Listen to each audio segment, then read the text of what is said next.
बिस्मिल्लाहिर्रहमानिर्रहीम। मैं हूं मोहम्मद मुनीबुर रहमान और आज हम डिस्कस कर रहे हैं अपने रिवीजन टेस्ट 2 को। तो let's start. Which one of the following statement is not correct? तो basically offspring produced by the asexual reproduction are called clone. तो बेसिकली हाँ, उनको एक क्लोन ही कहा जाता है ए सेक्सुअल, क्योंकि वो आइडेंटिकल होते हैं। Microscopic motile asexual reproductive structures are called zoospores. ये बात बिल्कुल ठीक है। Water hyacinth growing in the standing water drains oxygen from the water that leads to the death of the fish। ये भी बात बिल्कुल ठीक है। तो इसके लिए ऑप्शन सी में गलती की गई है। In potato banana and ginger the plantlets arises from the internodes. तो बेसिकली इंटरनोड्स नहीं होता, बेसिकली पोटैटो के अंदर बेसिकली फ्रॉम ट्यूबर अराइज करते हैं new plants. And basically banana and ginger में ये बेसिकली अराइज कर रहे होते हैं, बेसिकली मोस्टली फ्रॉम दी रिजोम्स। तो दैट करेक्ट आंसर, लेकिन ये आउट ऑफ सिलेबस था तो आपको इसके बारे में ज़्यादा बोधर करने की जरूरत नहीं है। Competitive inhibitors and real substrate often have similar. तो बेसिकली जो कंपेटिटिव इनहिबिटर्स होते हैं और जो एंजाइम्स होते हैं, बेसिकली उनका स्ट्रक्चर सेम होता है। तो बेसिकली जब उनका स्ट्रक्चर सेम होता है, जब सबस्ट्रेट और कंपैरेटिव इनहिबिटर का स्ट्रक्चर सेम होता है, इसी वजह से वो एक ही एक्टिव साइट के लिए फाइट कर रहे होते हैं। सपोज दिस इज एंजाइम, तो स्ट्रक्चर ऑफ बेसिकली सबस्ट्रेट और कंपैरेटिव इनहिबिटर सेम होता है। So option A is the correct answer. Are the following are examples of substances found in bacteria और आर्चिया? पेप्टाइडोग्लाइकैन, यस, ये bacteria और archaea दोनों में present होती है। फ्लैजिलिन फ्लैजिला में प्रेजेंट होती है। बैक्टीरिया रिडोप्सिन ये भी प्रेजेंट होती है। जो काइटन जो होती है, बेसिकली जो काइटन है, तो जो काइटन है वो प्रेजेंट होती है फंजाई में, और इसके अलावा आर्थ्रोपोड्स के एक्सोस्केलेटन में। तो बेसिकली ये बैक्टीरिया में प्रेजेंट नहीं होती। सो option D is the correct answer. How many millilitre of blood is pumped by each contraction of heart? तो बेसिकली हमें पता है कि हमारा हार्ट का लेफ्ट वेंट्रिकल है, वही हमारी पूरी बॉडी में ब्लड को पंप करता है। तो बेसिकली वो एक कॉन्ट्रैक्शन में 70 मिलीलीटर ऑफ ब्लड को पंप करता है, जिसको हम स्ट्रोक वॉल्यूम कहते हैं। इसको क्या कहते हैं? Stroke volume. और वो अप्रोक्सीमेटली 70 मिलीलीटर होता है। और बेसिकली अगर एक मिनट की बात की जाए कि एक मिनट में कितना करता है, तो बेसिकली वो 5 लीटर आ जाता है। लेकिन यहाँ पर उसने चूंकि पूछा एक कॉन्ट्रैक्शन में कितना करता है, तो 70 मिलीलीटर। लेकिन अगर वो पूछता है एक मिनट में कितना करता है, तो आंसर वुड बी कि वो करता है basically 5 litre. The egg laying birds are called oviparous. हमें पता है कि जो ओविपेरस होते हैं उनको हम ओविपेरस कहते हैं, क्योंकि वो एग ले करते हैं। और फिर एग जो है उसके बाद उसके अंदर डेवलपमेंट होती है जाइगोट की, और फिर न्यू जो बीइंग है वो डेवलप हम लिविंग में होता है। विविपेरस में जो बेबीज होते हैं उनको डायरेक्ट उनकी बर्थ होती है, जैसे कि मैमल्स में होता है। एंटीबॉडीज आर एक्चुअली, तो एंटीबॉडीज जो होती हैं इम्यूनोग्लोबुलिन्स, इनको हम क्या कहते हैं? बेसिकली इम्यूनोग्लोबुलिन्स कहते हैं। तो बेसिकली ये बेसिकली ग्लाइकोप्रोटीन्स होती हैं ग्लोबुलिन्स की तरह। Basically these are basically glycoproteins. Option B is the correct answer. Arteriosclerosis basically एक डीजेनरेटिव डिसऑर्डर होता है, और इसके अंदर क्या होता है? बेसिकली जो कोलेस्ट्रॉल एंड फैट्स होती हैं ये हमारी ब्लड के अंदर जमा हो जाती हैं। It is basically degenerative disorder, age जो कि आपकी बुक में भी लिखा हुआ है, पीटीबी में भी लिखा हुआ, बुक की लाइन है। बेसिकली आप देख सकते हैं कि this is basically the blood vessel, और इसके अंदर कोलेस्ट्रॉल और फैट किस तरह से जमा हुए हैं। So basically option B is the correct answer. Enzymes that are functioning within the cell are called? Basically जो एंजाइम की दो मेजर क्लासिफिकेशन है। तो बेसिकली एंडो एंजाइम्स वो एंजाइम्स होते हैं जैसे जो सेल के अंदर काम करते हैं। इसकी एग्जांपल में हम वो वाले एंजाइम ले सकते हैं जो कि ग्लाइकोलाइसिस में जिनका रोल है, क्योंकि ग्लाइकोलाइसिस कहाँ हो रही है? सेल के अंदर हो रही है। उसके अलावा photosynthesis and all that thing. लेकिन एक्सो एंजाइम वो सेल्स हैं जो एंजाइम के बाहर हो रहे हैं या किसी कैविटी में हो रहे हैं। इसकी एग्जाम में हम पेप्सिन ले सकते हैं, ट्रिप्सिन ले सकते हैं, all that stuff. Basically option A is the correct answer. The propulsive movement of the GIT is called? Basically GIT की प्रोपल्सिव मूवमेंट इस तरह की मूवमेंट होती है, जैसे कि पिछले क्लास में हमने डिस्कस किया। जो फूड को पुश करती है उसको हम पेरिस्टाल्सिस मूवमेंट कहते हैं। क्या कहते हैं? पेरिस्टाल्सिस मूवमेंट कहते हैं। अगर ये मूवमेंट रिवर्स हो जाए तो उसको हम एंटी पेरिस्टाल्सिस मूवमेंट कहते हैं। So option A is the correct answer. The cause of cyanosis include? Cyanosis क्या होता है? Basically cyanosis is basically the blueness of the skin. तो बेसिकली कुछ इंडिविजुअल्स में उनकी स्किन ब्लू हो जाती है। तो इसकी वजह क्या होती है? बेसिकली ऑक्सीजनेटेड ब्लड और डीऑक्सीजनेटेड ब्लड जो होता है वो आपस में एक दूसरे के साथ सेम हो जाता है बेसिकली। सो बेसिकली इसके अंदर, और वो किस वजह से होता है बेसिकली, इसकी दो वजह होती है। या तो ये हो जाएगा जो उनका एट्रिया के दरमियान, दो एट्रिया के दरमियान जो सेप्टम है, राइट एट्रिया और लेफ्ट एट्रिया। अब हमें पता है कि जो राइट एट्रिया उसमें डीऑक्सीजनेटेड ब्लड है और जो बेसिकली लेफ्ट एट्रिया उसमें ऑक्सीजनेटेड ब्लड है। अगर दोनों एट्रिया के दरमियान का बेसिकली सेप्टम खराब हो जाए, सेपरेशन खराब हो जाएंगे, तो दोनों ब्लड मिक्स हो जाएंगे। तो बेसिकली जो एट्री है ये वही वाला ब्लड वेंट्रिकल को भेजेगा और फिर वही डीऑक्सीजनेटेड ब्लड पूरी बॉडी को जाएगा, जिसकी वजह से साइनोसिस हो जाएगी। क्योंकि हमें पता है कि वेन के अंदर ब्लड बेसिकली ब्लू और डीऑक्सीजनेटेड ब्लड के अंदर वो जो ब्लड है हमें ब्लू नज़र आता है। एंड इसकी एक रीज़न तो ये होगा कि दो एट्रिया का सेप्टम खराब हो गया। दूसरी रीज़न ये होती है कि बेसिकली दो वेंट्रिकल, एक राइट वेंट्रिकल है एक लेफ्ट वेंट्रिकल है, तो इन दोनों के दरमियान में इंटरवेंट्रिकुलर सेप्टम होता है। तो अगर ये वेंट्रिकल सेप्टम भी खराब हो जाए तो ऑक्सीजनेटेड और डीऑक्सीजनेटेड ब्लड मिक्स हो जाएगा और फिर लेफ्ट वेंट्रिकल मिक्स ब्लड को पंप करेगा आगे बॉडी में, जिसकी वजह से साइनोसिस होगी। So option D is the correct answer. Which one of the following factors affect the enzyme activity? Temperature, हाँ टेम्परेचर से अफेक्ट होती है एंजाइम की एक्टिविटी। पीएच, हाँ पीएच से भी होती है। कंसंट्रेशन ऑफ सबस्ट्रेट से भी होती है, रेडिएशन से भी होती है, और ऑल ऑफ दीज सबसे होती है। Option E is the correct answer. Male and female sea urchin release their sperms and eggs into the water where fertilization take place. How can their reproduction be described?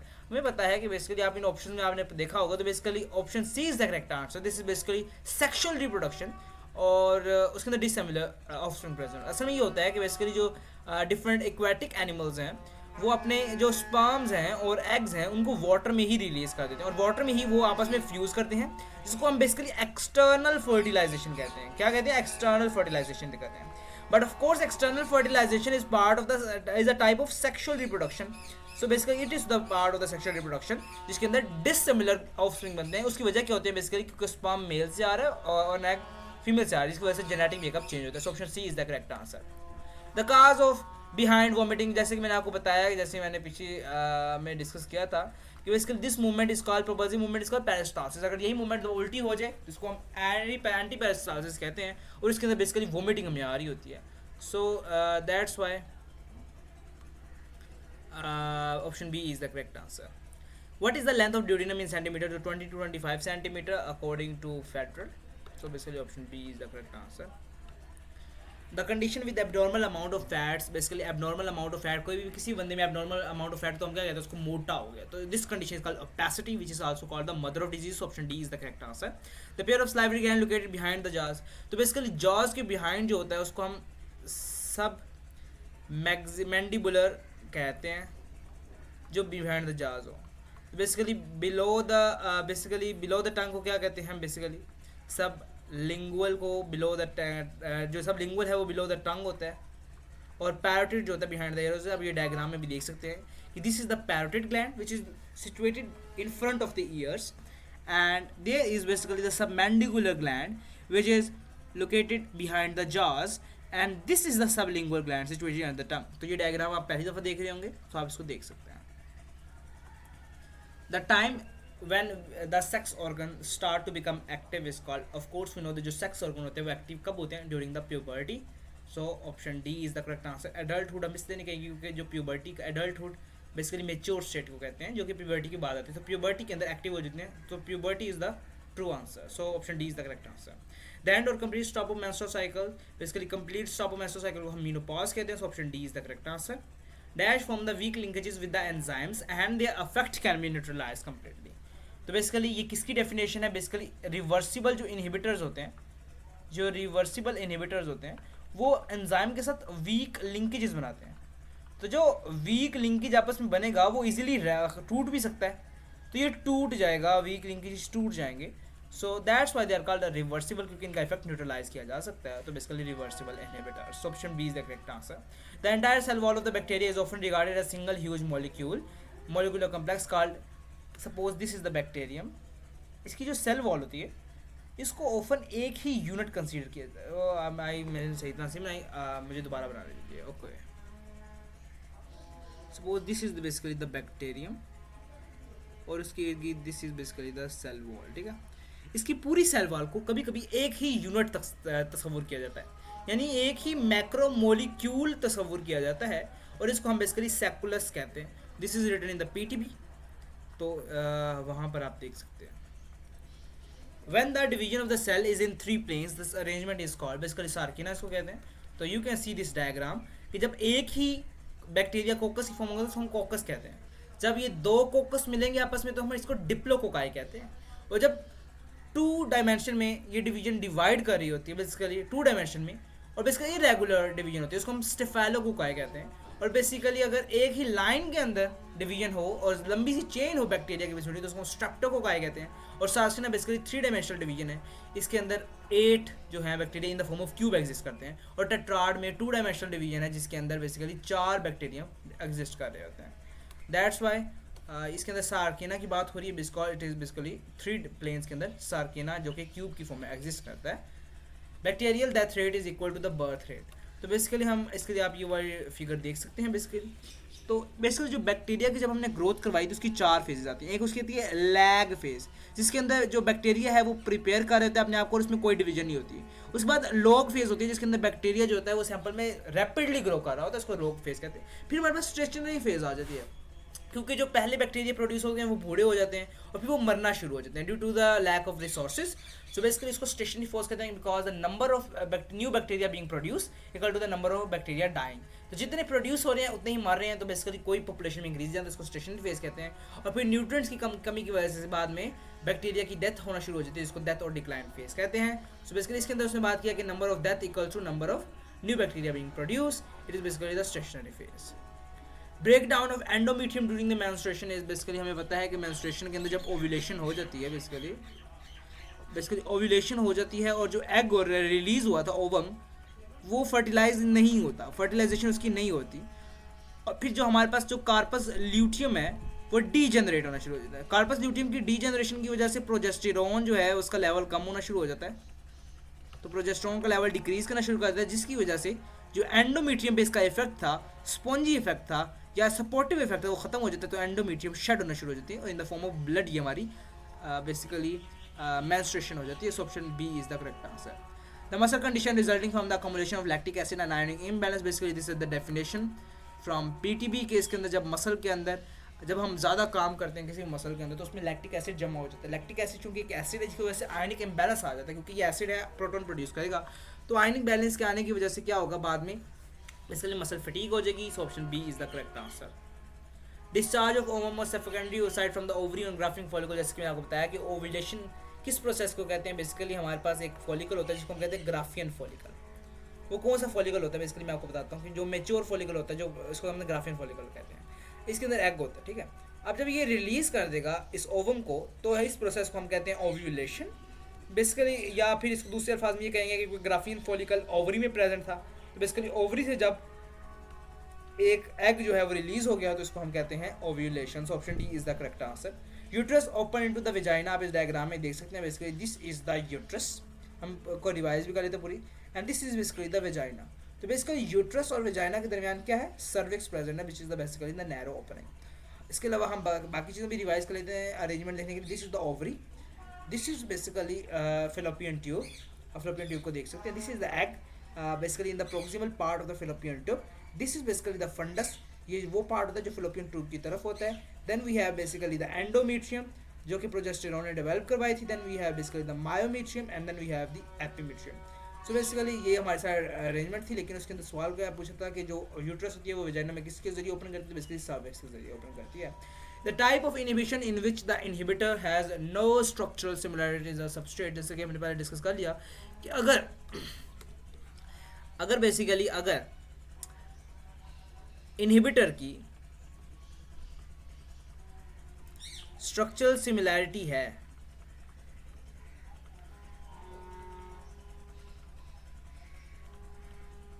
और अगर उसकी structural similarity नहीं है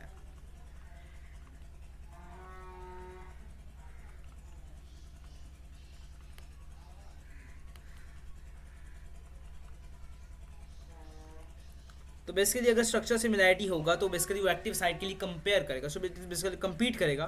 basically इसका competitive inhibitor और इसको हम non competitive inhibitor कहते हैं, ठीक है। तो बेसिकली अगर स्ट्रक्चर सिमिलैरिटी है तो कम्पीट करेगा, तो इसलिए कंपेटिटिव इनहिबिटर है। अगर स्ट्रक्चर सिमिलैरिटी नहीं है तो नॉन कंपेटिटिव इनहिबिटर है। सो बेसिकली इसके अंदर क्या बात हो रही है कि नो स्ट्रक्चर सिमिलैरिटी, तो बेसिकली नॉन कंपेटिटिव इनहिबिटर और किसी ऑप्शन में नॉन कंपेटिटिव नहीं है। So basically we will also mark the reversible inhibition, क्योंकि हमारे पास कोई चारा नहीं है। So option C is the correct answer. The inhibitor that bind tightly and permanently to the enzymes and destroy the globular structure and catalytic activity. अच्छा, एक तो इनहिबिटर की ये टाइप होगी जिसके अंदर स्ट्रक्चर सिमिलैरिटी और स्ट्रक्चर, एक होती है बाइंडिंग साइट. ओके, बेसिकली दूसरी बात ये है कि बेसिकली अगर अगर जो इनहिबिटर है वो कहीं भी बाइंड करे और वीक लिंकेजेस के जरिए से बाइंड करे और इसका इफेक्ट न्यूट्रलाइजेबल हो तो इसको हम रिवर्सिबल इनहिबिटर कहते हैं. क्या कहते हैं? Reversible inhibitor. अगर वो स्ट्रॉन्ग लिंकेजेस बनाए और बेसिकली एंजाइम की एक्टिव साइट को स्ट्रक्चर तबाह कर दे तो इसको हम इरिवर्सिबल कहते हैं, क्योंकि इसका इफेक्ट रिवर्सिबल नहीं है, उसने एंजाइम को पक्का पक्का तबाह कर दिया. देखिए इसके अंदर भी क्या हो रहा है कि टाइटली बाइंड कर रहा है और परमानेंटली और destroy the globular structure. So basically इसका irreversible inhibition. Option B is the correct answer. Mesosomes are the infolding of the cell membrane are involved. जैसे हमें पता है कि basically suppose this is the bacterial cell, तो इसकी infolding होती है सेल मेम्ब्रेन की, जिसको हम मीजोसोम्स कहते हैं. और इसके कुछ फंक्शंस होते हैं. तो इसके कुछ फंक्शन यही है कि बेसिकली इसका रोल होता है बेसिकली रेस्पिरेशन ऑफ बैक्टीरिया के अंदर. बेसिकली रेस्पिरेशन तो मैं नहीं कहूँगा, मेटाबॉलिज्म कहूँगा. और दूसरा इसका रोल होता है बेसिकली ये डीएनए की रेप्लिकेशन के अंदर भी इसका रोल होता है और सेल डिवीजन में इसका रोल होता है. बेसिकली ये तीन रोल्स हैं जो पीटीपी में लिखे हुए हैं, आपको ये याद होना चाहिए, एमसीक्यूज में आते हैं. So option A is the correct answer. Optimum pH for the working of pancreatic lipase RATA. Option D 9. Dash is activated to dash by the basically. हमें पता है कि बेसिकली जो एंटीरोकाइनेज होता है उसका क्या काम होता है. बेसिकली एंटीरोकाइनेज ने ट्रिप्सिनोजिन को ट्रिप्सिन में कन्वर्ट कर देना होता है. और इसकी क्या वजह होती है? बेसिकली वो इस वजह से ऐसे करता है क्योंकि ट्रिप्सिनोजिन इनएक्टिवेटेड फॉर्म में एग्जिस्ट रिलीज होता है ताकि वो अपने सेल के स्ट्रक्चर अपने जो चीज़ को प्रोड्यूस कर रही है उसको नुकसान न पहुंचा सके. तो एंटीरोकाइनेज बेसिकली हमारे स्मॉल इंटेस्टाइन में इसको ट्रिप्सिन में कन्वर्ट कर देता है ताकि अपनी एक्टिविटी कर सके. So option C is the correct answer. Which one of the following are absorbed in the large intestine. तो हमें पता है कि बेसिकली जितने भी मेजर एब्जॉर्प्शन है वो इलियम में ही हो जाती है, लेकिन कुछ चीज़ें हैं जो बेसिकली इलियम से भी आगे पास कर जाती हैं, जैसे वाटर हैं, सॉल्ट्स हैं, उसके अलावा कुछ विटामिन होते हैं, तो ये चीज़ें पास कर जाती हैं. डाइटरी फाइबर भी होते हैं. तो इसमें से जो वाटर और सॉल्ट्स हैं बेसिकली वो एब्जॉर्ब कर लेता है लार्ज इंटेस्टाइन अगेन बेसिकली. और ये वाटर और सॉल्ट को एब्जॉर्ब करके इसका क्या रोल होता है? बेसिकली ये फीसिस की थिकनेस को कंट्रोल कर रहा होता है, क्योंकि जितना ज़्यादा पानी ज़्यादा एब्जॉर्ब हो जाएगा तो जो फीसिस हैं वो ज़्यादा थिक हो जाएंगे, जिसको कॉन्स्टिपेशन कहते हैं. और बेसिकली अगर कम पानी एब्जॉर्ब करेगा तो उस कंडीशन को हम डायरिया कहते हैं. लेकिन इसके अंदर चूँकि अब ये एक्स्ट्रा बात थी, लेकिन वाटर एंड सॉल्ट को इसका एब्जॉर्ब करना इसका मेजर फंक्शन होता है. Saliva is basically composed of water, mucus and amylase and sodium bicarbonate. तो हमें पता है कि सलाइवा के अंदर सोडियम बाइकार्बोनेट की कुछ अमाउंट प्रेजेंट होती है और उसका फंक्शन क्या होता है? बेसिकली इट मेंटेन करता है पीएच को ऑफ सलाइवा. क्यों पीएच मेंटेन करने की जरूरत क्यों होती है? बेसिकली क्योंकि जो हमारा सलाइवरी अमाइलेज है वो एक खास पीएच पे काम करता है. तो एन सोडियम बाइकार्बोनेट का काम है कि वो खास पीएच मेंटेन करें through buffering. So option A is the correct answer. The average life span of the red blood cell. हमें पता है कि रेड ब्लड सेल की average life span basically 4 months होती है या 120 डेज होती है. So option A is the correct answer. The lymphatic vessels of the body empty into the lymph into the blood stream. हमें पता है कि जितनी भी हमारी बॉडी की लिम्फ वेसल्स हैं, जितनी भी लिम्फेटिक वेसल वो थ्रू लिम्फेटिक डक्ट किस में ड्रेन करती है? बेसिकली सब क्लेवियन वेन के अंदर ड्रेन करती है. सब क्लेवियन वेन आपने समझ याद रखना है, बेसिकली हमारी जो क्लेविकल बोन होती है ये उसके नीचे सिचुएटेड होती है, बिल्कुल उसके बिलो होती है. तो सब मीन बिलो क्लेवियन मतलब क्लेविकल, तो सब क्लेवियन वेन के अंदर ये ड्रेन कर रही होती है. Option B is the correct answer. Right atrium is separated from the right ventricle. अच्छा, जो राइट वेंट्रिकल होता है बेसिकली वो राइट वेंट्रिकल आई थिंक मेरे हार्ट सही तरह बनाना पड़ेगा मुझे. ओके, अच्छा, this is basically the right atrium and this is basically the right ventricle. मैं इसलिए बना रहा हूँ क्या आगे भी इसके एमसीक्यूज हैं. Left atrium and left ventricle. तो बेसिकली राइट एट्रियम और राइट वेंट्रिकल के दरमियान जो वॉल्व होता है इसको हम ट्राइकस्पिड वॉल्व कहते हैं. कौन सा वॉल्व कहते हैं? Basically tricuspid. और इसके अंदर जो दरमियान वॉल्व होता है इसको बाइकस्पिड वॉल्व कहते हैं या मिट्रल वॉल्व कहते हैं. और बेसिकली फिर बेसिकली लेफ्ट वेंट्रिकल और एओर्टा के दरमियान का जो वॉल्व होता है उसको भी सेमी ल्यूनर वॉल्व कहते हैं. और बेसिकली पल्मोनरी ट्रंक और बेसिकली राइट वेंट्रिकल के दरमियान उसको भी सेमी ल्यूनर वॉल्व कहते हैं. लेकिन इसके अंदर चूँकि राइट एट्रियम और राइट वेंट्रिकल के दरमियान पूछा गया तो basically tricuspid valve. What is the location of interstitial cells in the tasty, जैसे कि नाम से जाहिर है इंटरस्टिशियल सेल्स जो हैं बेसिकली वो between the seminiferous interstitial fluid में एग्जिस्ट करते हैं, बिटवीन द सेमिनिफेरस टिब्यूल्स। तो option B is the correct answer. और इसका काम क्या होता है बेसिकली, ये टेस्टोस्टेरोन को प्रोड्यूस करते हैं। Where can we find H zone in the figure of the fine structure of the skeletal myofibril? तो बेसिकली हमें पता है कि basically suppose this is the muscle fibre, तो इसके अंदर रेगुलर स्ट्राइएशन शो हो रही होती हैं। And suppose this is the I band and this is basically the A band and then again I band and then again A band, ठीक है। तो जो डार्क बैंड होता है वो सबका सब डार्क नहीं होता, बेसिकली उसके अंदर भी एक दरमियान में जोन होता है जिसको हम एच जोन कहते हैं, जिसको हेले जोन कहते हैं।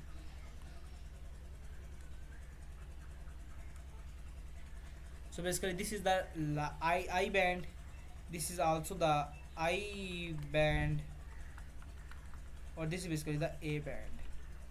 तो A band के दरमियान जो है बेसिकली एक लाइट कलर रीजन है, इसको हम H जोन कहते हैं। और बेसिकली जो दरमियान में एक लाइन होती है उसको हम M लाइन कह रहे होते हैं। आप इस डायग्राम में भी देख सकते हैं बेसिकली कि बेसिकली जो H जोन है, ये H जोन क्यों होता है, क्योंकि यहाँ पर जो एक्टिन फिलामेंट्स होते हैं वो बेसिकली ओवरलैप नहीं कर रहे होते। दैट्स वाई यहाँ पर जो लाइट है वो पास कर जाती है और ये लाइट जोन मिल जाता है। That's why basically H zone, that's why the correct answer is basically option A. First vertebra of the cervical region, we all know that first vertebra of cervical region का नाम क्या होता है, Atlas. और basically C2 का क्या नाम होता है, एक्सिस। तो ये आपने दो याद रखने हैं, इन्हीं दो के नाम पूछे जाते हैं। Reference option A is the correct answer. In passive immunity which one of the following component are injected into the body. हमें पता है कि बेसिकली पैसिव इम्यूनिटी के अंदर क्या होता है कि हम बेसिकली बाहर से ही एंटीबॉडीज़ प्रोड्यूस करते हैं और इनको बॉडीज़ के अंदर डाल देते हैं। सो बेसिकली एंटीबॉडीज़ का दूसरा नाम क्या है, जैसे मैंने पहले आपको बताया था, immunoglobulins. Option D is the correct answer. Which part of the antibody recognise the antigen during the immune response. आप इस डायग्राम को देखिए, basically this is basically the structure of the antibody. तो बेसिकली ये जो आपको थोड़े से लाइट कलर्ड स्ट्रक्चर नज़र आ रहे हैं, ये बेसिकली द वेरिएबल रीजन्स है। ये शॉर्ट चेन का, ये लाइट चेन का वेरिएबल रीजन है, ये हैवी चेन का वेरिएबल रीजन है, ये भी हैवी चेन का वेरिएबल रीजन है, ये भी लाइट चेन का वेरिएबल रीजन है। तो बेसिकली जो वेरिएबल रीजन होता है it is basically specific for each antibody, और फिर यही जो है एंटीजन बाइंडिंग साइट होती है और ये एंटीजन को रिकॉग्नाइज करता है। सो बेसिकली वेरिएबल रीजन जो होता है वो एंटीजन को रिकॉग्नाइज करता है। और बेसिकली कितनी पॉलीपेप्टाइड चेन है, इसके अंदर 4 पॉलीपेप्टाइड चेन है, 2 लाइट और 2 हैवी चेन है। सो आप इस डायग्राम को अच्छी तरह से अपने ज़हन में नशीन कर लें, इससे आपके बहुत से आंसर्स हल हो जाते हैं। So option B is the correct answer. In human vertebral column the number of, basically हमें पता है कि नंबर ऑफ जो वर्टिब्रा हैं सर्विकल जो होते हैं वो 7 होते हैं। तो बेसिकली ये होता है कि 7, 12, 5, 9। तो बेसिकली सर्विकल 7 हैं, cervical. Then we have basically the thoracic 12 हैं, और फिर उसके बाद जो लुम्बर हैं वो 5 हैं, और उसके बाद जो सैक्रल और कॉकक्स हैं, पेल्विक जो कहते हैं हम इनको, तो वो 5 जमा 9 है, यानी कि 4 जमा 5 रखे वो हैं। तो फिर बेसिकली सर्विकल जो है इसमें 7 है। So option A is the correct answer. Which one of the following structures hold the bone together. हमें पता है कि बेसिकली जो 2 बोन्स होती हैं उनको कौन सी चीज़ टुगेदर करती है, उनको बेसिकली लिगामेंट्स आपस में होल्ड कर रहे होते हैं। जो टेंडन्स है बेसिकली वो मसल और बोन को आपस में जोड़ रहे होते हैं। तो बेसिकली इसकी एग्जांपल यही है, BBC लंदन। तो basically bone to bone ligament. So basically see इसके अंदर कोई भी शो नहीं कर रहा। तो बेसिकली अगर आपको ये याद हो जाता है कि BBC लंदन होता है, लिगामेंट होता है, बोन और बोन के दरमियान लिगामेंट होता है, तो आप ऊपर समझ जाएंगे मसल और बोन के दरमियान टेंडन होता है। Which one of the following cartilage is the most abundant in the human body? So basically this is the line of PTB and this is the effect. Hyaline cartilage is the most abundant cartilage in the body. So option D is the correct answer. The repeated protein pattern of the myofibril produce, basically जो repeated protein fiber होते हैं वो myofibril के अंदर एक repeated pattern पाया जाता है। Basically वो sarcomeres होते हैं जो basically 2 Z line के दरमियान, suppose this is the Z line, this is another ji line, तो दोनों के दरमियान का जो रीजन है उसको हम सार्कोमेर कहते हैं, और ये रिपीटेड पैटर्न शो होता है। So option A is the correct answer. When more energy is required in the muscle contraction, then that energy can also be produced by, of course primary source तो हमारे पास ATP होती है, energy as a muscle source. लेकिन बाज़ दफ़ा ATP की requirement पूरी नहीं कर पाता तो हम एक सेकेंडरी सोर्स यूज़ करते हैं जिसको हम फॉस्फोक्रेटिनिन करते हैं। तो बेसिकली ये आपने अच्छी तरह से याद कर लेना। एग्जाम के अंदर मेरा AMCs ये गलत हुआ था। कैसे गलत हुआ था कि वहाँ पर क्रेटिनिन फॉस्फेट था एंड आई गॉट कंफ्यूज, तो मैंने क्रेटिनिन फॉस्फेट लगा दिया था। लेकिन आपने इस चीज़ से कंफ्यूज नहीं होना, फॉस्फोक्रेटिनिन आपने अच्छी तरह से याद कर लेना, ये चीज़ पेपर में आती है। So option B is the correct answer. In which part of the female reproductive system fertilization take place? तो बेसिकली जो प्रोक्सिमल पार्ट होता है फिलोपियन ट्यूब का, वहाँ पर फर्टिलाइजेशन होती है. So basically option A is the correct answer. Proximal part वो वाला होता है जो ओवरी के करीब हो. In which phase of the human menstruation endometrium prepare for the implantation of embryo. हमें पता है कि ओव्यूलेशन के बाद, जब ओव्यूलेशन हो गई है, तो उसके बाद जो कार्पस ल्यूटियम है वो प्रोजेस्टेरॉन का जो प्रोजेस्टेरॉन है वो प्रोड्यूस करना शुरू कर देता है. तो प्रोजेस्टेरॉन का लेवल ज़्यादा हो जाता है, तो बेसिकली जो एंडोमेट्रियम होती है वो डेवलप हो जाती है. तो इसके अंदर बेसिकली जो ब्लड सप्लाई है वो इंक्रीज़ कर जाती है.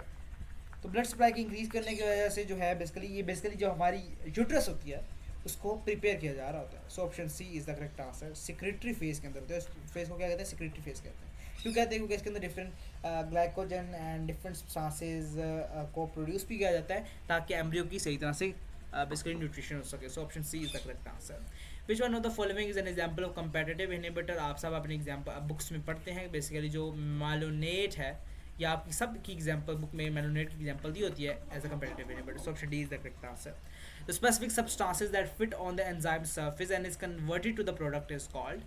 तो बेसिकली जो कोई भी ऐसा सब्सटेंस जो एंजाइम के साथ रिएक्ट करता है और प्रोडक्ट में कन्वर्ट हो जाए उसको हम सबस्ट्रेट कहते हैं. So option D is the correct answer.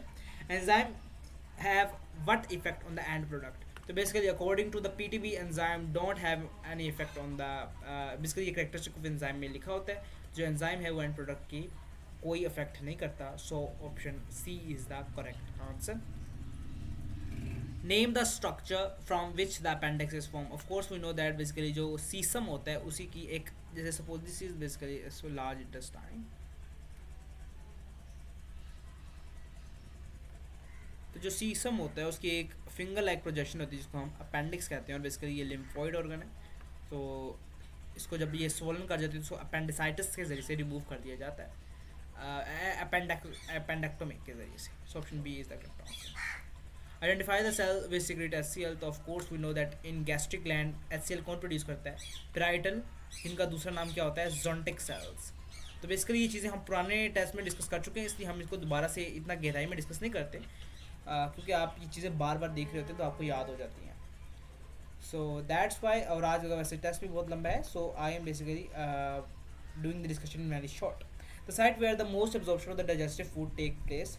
तो बेसिकली जो स्मॉल इंटेस्टाइन होता है वहाँ पर ज़्यादातर एब्जॉर्प्शन होती है. स्मॉल इंटेस्टाइन के किस पार्ट में? बेसिकली इलियम के अंदर मोस्ट ऑफ द एब्जॉर्प्शन अकर होती है. अगर यहाँ पे इलियम होता है तो आप इलियम की तरफ जाते हैं, लेकिन यहाँ पे इलियम नहीं है.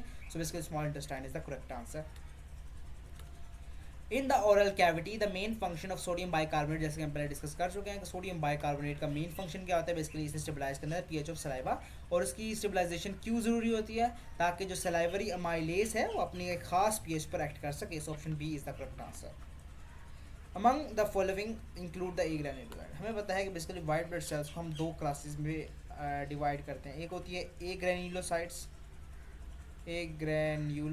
और दूसरी होती है ग्रेन्यूलोसाइट्स. तो बेसिकली जो ए ग्रेन्यूलोसाइट्स होते हैं उसके अंदर इंक्लूड कर रही होती है बेसिकली. तो बेसिकली जो ग्रेन्यूलोसाइट्स होते हैं वो तीन हैं, यानी कि नेब जी, ठीक है, नेब जी एक इसकी निमोनिक है, याद करने के लिए NEB-N-G ग्रेन्यूलोसाइट. तो न्यूट्रोफिल्स, एसिनोफिल्स, बेसोफिल्स ये बेसिकली ग्रेन्यूलोसाइट्स हैं. और एक ग्रेन्यूलोसाइट हमारे पास मोनोसाइट्स हैं. और फिर उसके बाद हमारे पास जिनको मैक्रोफेजेस भी कहते हैं. और उसके अलावा हमारे पास लिम्फोसाइट्स हैं जो कि ए ग्रेन्यूलोसाइट्स हैं. तो basically option C is the correct answer, monocytes. Bicuspid valve is present, जैसे कि हम पहले डिस्कस कर चुके हैं. अगर यहाँ पर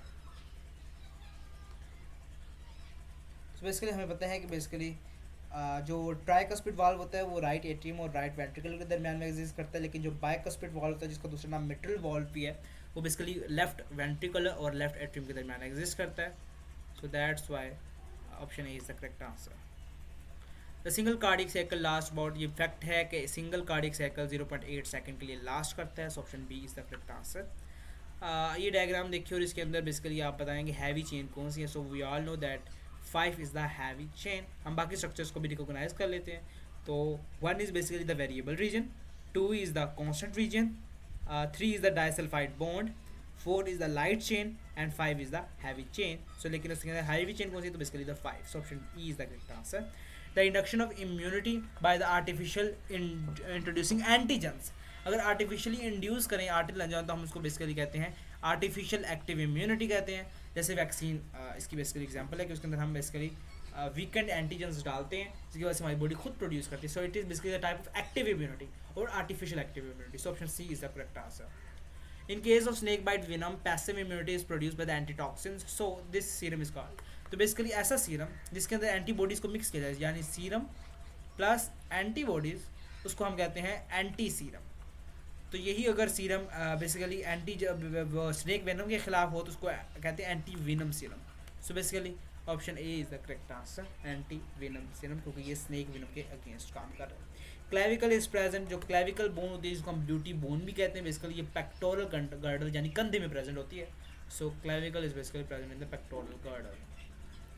बैक बोन तो नहीं हो सकती, स्कल भी नहीं हो सकती, स्कल के अंदर तो बिल्कुल प्रेजेंट नहीं हो सकता। पेल्विक गर्डल उसको कहते हैं बेसिकली जो आपकी हिप होता है, बेसिकली उसको हम जो शो वहाँ पे जॉइंट्स बनते हैं उनको पेल्विक गर्डल बोल रहे हैं। Name the second vertebra on the neck, जैसे कि हम पहले डिस्कस कर चुके हैं कि पहली वर्टिब्रा का नाम है एटलस और दूसरी का क्या नाम है axis.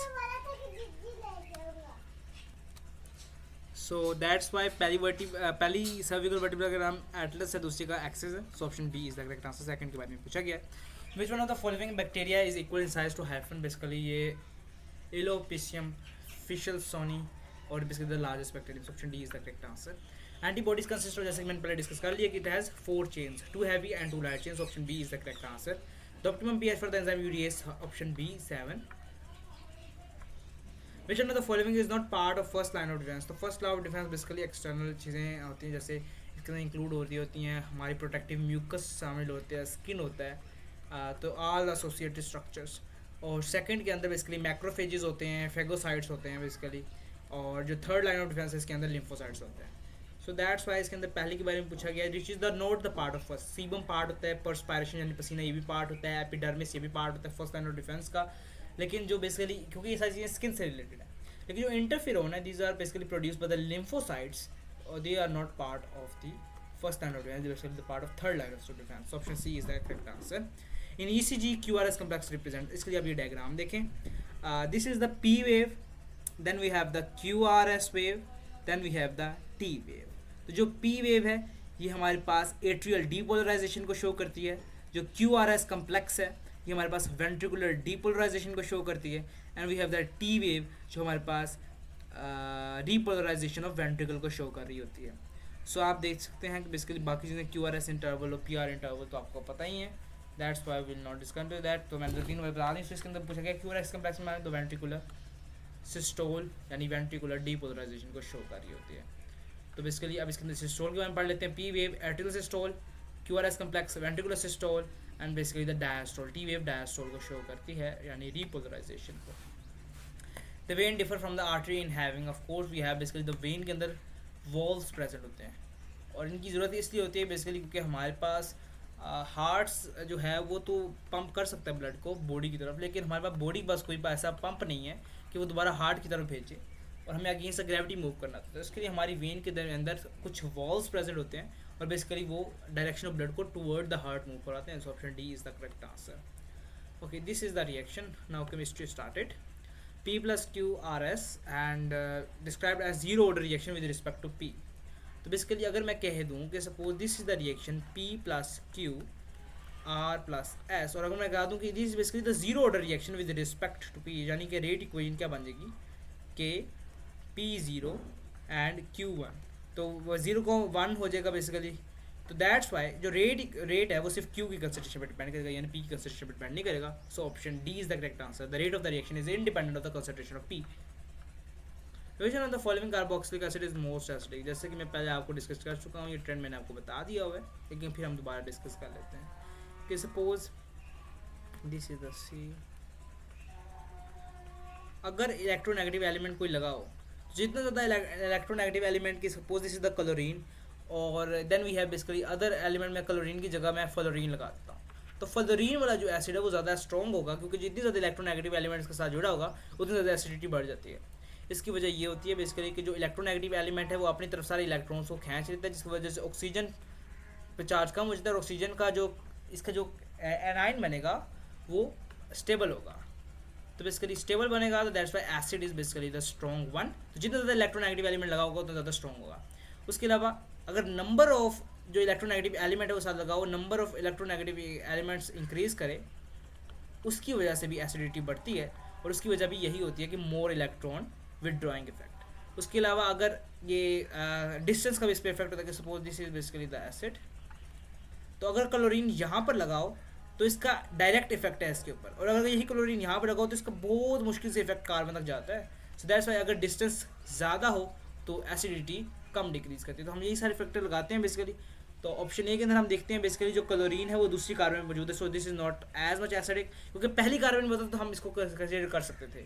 Option B correct answer, लेकिन हम इसको बाद में देखते हैं। तो सी के अंदर हाँ क्लोरीन पहली कार्बन पे लगी हुई है, लेकिन ये सिर्फ एक क्लोरीन है। तो हम बाकी ऑप्शन में दूसरे में तो क्लोरीन लगी नहीं हुई, इलेक्ट्रोनेगेटिव लगाया नहीं हुआ, तो बी ऑप्शन के अंदर दो क्लोरीन लगी हुई है दूसरे कार्बन पे, यानी कि पहला कार्बन, अगर हम कार्बोक्सिलिक कार्बन को डिस्कस ना कर रहे हो तो सबसे करीबी यही लगी हुई है और दो लगी हुई है। So option B is the correct answer. Which one of the following reagent reduce butanoic acid to butanol. तो हमारे पास पता है कि कार्बोक्सिलिक एसिड को अगर हमने उनकी कॉरेस्पॉन्डिंग अल्कोहल में रिड्यूस करना हो तो हम उनके लिए लिथियम एल्यूमिनियम हाइड्राइड का यूज़ करते हैं रिएजेंट, जो कि स्ट्रॉन्ग रिड्यूसिंग रिएजेंट है। So option A is the correct answer. The rate of the gaseous reaction is given by Ka if the volume of the vessel containing this is reduced by 1/4 initial volume, the rate of the reaction is relative। तो basically उसने ये बोला है कि basically rate equation ये है,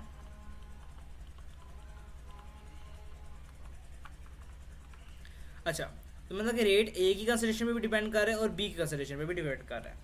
अब वो कहता है कि हमने वॉल्यूम इसके ऊपर इस सिस्टम के ऊपर प्रेशर अप्लाई किया ताकि जो वॉल्यूम है वो 4 टाइम्स हो गए। हमें पता है कि बेसिकली जो कंसंट्रेशन होती है basically amount of substance per unit volume होती है, तो जो वॉल्यूम है वो 4 टाइम डिक्रीज कर गई, यानी कंसंट्रेशन 4 टाइम्स इंक्रीज कर गई है। तो यानी ए की कंसंट्रेशन भी 4 टाइम्स हो गई है और बी की कंसंट्रेशन भी 4 टाइम्स हो गई है। सो जो रेट है वो 16 टाइम बढ़ जाएगा।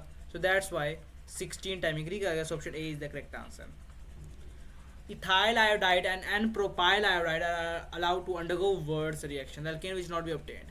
तो बेसिकली जो Wurtz रिएक्शन होता है इसके अंदर आप इस पिक्चर के अंदर देख सकते हैं, बेसिकली जो Wurtz रिएक्शन होता है इसके अंदर ये होता है बेसिकली कि suppose this is the iodide and this is also the iodide, और सोडियम के Wurtz सिंथेसिस करवा रहे हैं। सो बेसिकली ये जो आयोडाइड आइन है और इसमें आयोडाइड है ना, ये सोडियम के साथ जाके मिल जाते हैं, और फिर जो बाकी जो अल्काइल ग्रुप्स रह गए हैं वो आपस में मिलते हैं, यानी कि जो इथाइल ग्रुप है वो आपस में मिल सकता है, इथाइल इथाइल, यानी कि 4 कार्बन कंपाउंड बन जाएगा। यही इथाइल ग्रुप प्रोपाइल ग्रुप के साथ मिल सकता है, यानी 5 कार्बन कंपाउंड बन जाएगा, और यही प्रोपाइल का आपस में मिल सकता है। तो और तो कोई भी पॉसिबल रीजन नहीं है, क्योंकि इन्होंने आपस में ही मिलना होता है इन अल्काइल ग्रुप से। सो दैट्स वाई ब्यूटेन भी पॉसिबल है, ब्यूटेन भी पॉसिबल है, पेंटेन भी पॉसिबल है, हेक्सेन भी पॉसिबल है, लेकिन एक चीज़ पॉसिबल नहीं, प्रोपेन नहीं पॉसिबल है। So option B is the correct answer. The reduction of the nitrile produce a compound this, which one of the following compound would be produced if the same nitrile was hydrolyzed by heating with dilute chloric acid। तो basically जब हम किसी भी nitrile को hydrolyse करवाते हैं in the presence of acid, तो basically वो कार्बोक्सिलिक एसिड में कन्वर्ट हो जाता है। लेकिन अब इसके अंदर कार्बोक्सिलिक एसिड हम देखेंगे तो हम ऐसा कार्बोक्सिलिक एसिड देखेंगे जिसमें 3 कार्बन हो, क्योंकि इसी 3 कार्बन वाले से बन रहा है। सो बेसिकली इसके अंदर करेक्ट आंसर हो जाएगा ऑप्शन डी, क्योंकि इसके अंदर 3 कार्बन है, 1 2 3, और जो कार्बोक्सिल ग्रुप का कार्बन है उसको भी हम अंदर ही डिस्कस कर रहे होते हैं। So option D is the correct answer. Option बाकी ऑप्शन बिल्कुल भी करेक्ट नहीं है। Which one of the following is not a nucleophile. तो न्यूक्लियोफाइल वो होता है बेसिकली जो पॉजिटिव चार्ज लवर होता है, यानी जो या उस पर नेगेटिव चार्ज हो या उसके पास लोन पेयर हो। तो ये तो न्यूक्लियोफाइल है, ये भी न्यूक्लियोफाइल है क्योंकि इसके पास लोन पेयर है। NH3 के पास साइनाइड के पास नेगेटिव चार्ज है, न्यूक्लियोफाइल है। NH3 के पास लोन पेयर है, ये न्यूक्लियोफाइल है। लेकिन जो ऑप्शन सी है BF3, इसके पास एक लोन पेयर की कमी है, तो बेसिकली इसको एक लोन पेयर चाहिए, इसी तो जो NH3 है वो इसके साथ बाइंड कर जाती है। दैट्स वाई बेसिकली जो BF3 है it is basically an electrophile, electron loving species, not a nucleophile. The unit of the rate of the reaction, जैसे कि हम पहले डिस्कस कर चुके हैं कि rate of the reaction is equal to basically rate किसके इक्वल है, change in concentration by change in time. Concentration का unit mole per decimetre cube, time का यूनिट सेकंड, तो mole per decimetre cube per second। So basically option C is the correct answer। RMGX is an organometallic compound generally known as Grignard reagent। RMGX को basically Grignard reagent कह रहे हैं, आपकी book में definition लिखी हुई है। So option A is the correct answer। Which one of the following ion exhibit the d-d transition and the paramagnetism as well। Basically आपने सबसे पहले ऐसा करना है कि इन सब की बेसिकली आपने क्या निकाल लेनी है, आपने यहाँ पे ऑक्सीडेशन स्टेट्स निकाल लेनी है। तो बेसिकली मैंने पहले ही इनकी ऑक्सीडेशन स्टेट निकाल रखी हुई, आई नो दे आपको ऑक्सीडेशन स्टेट आते होंगे। तो मैग्नीज की ऑप्शन ए के अंदर जो आ रही है वो +7 आ रही है, क्रोमियम की इसके अंदर +6 आ रही है, मैग्नीज की इसके अंदर आ रही है +6 और इसकी भी आ रही है +6, ठीक है।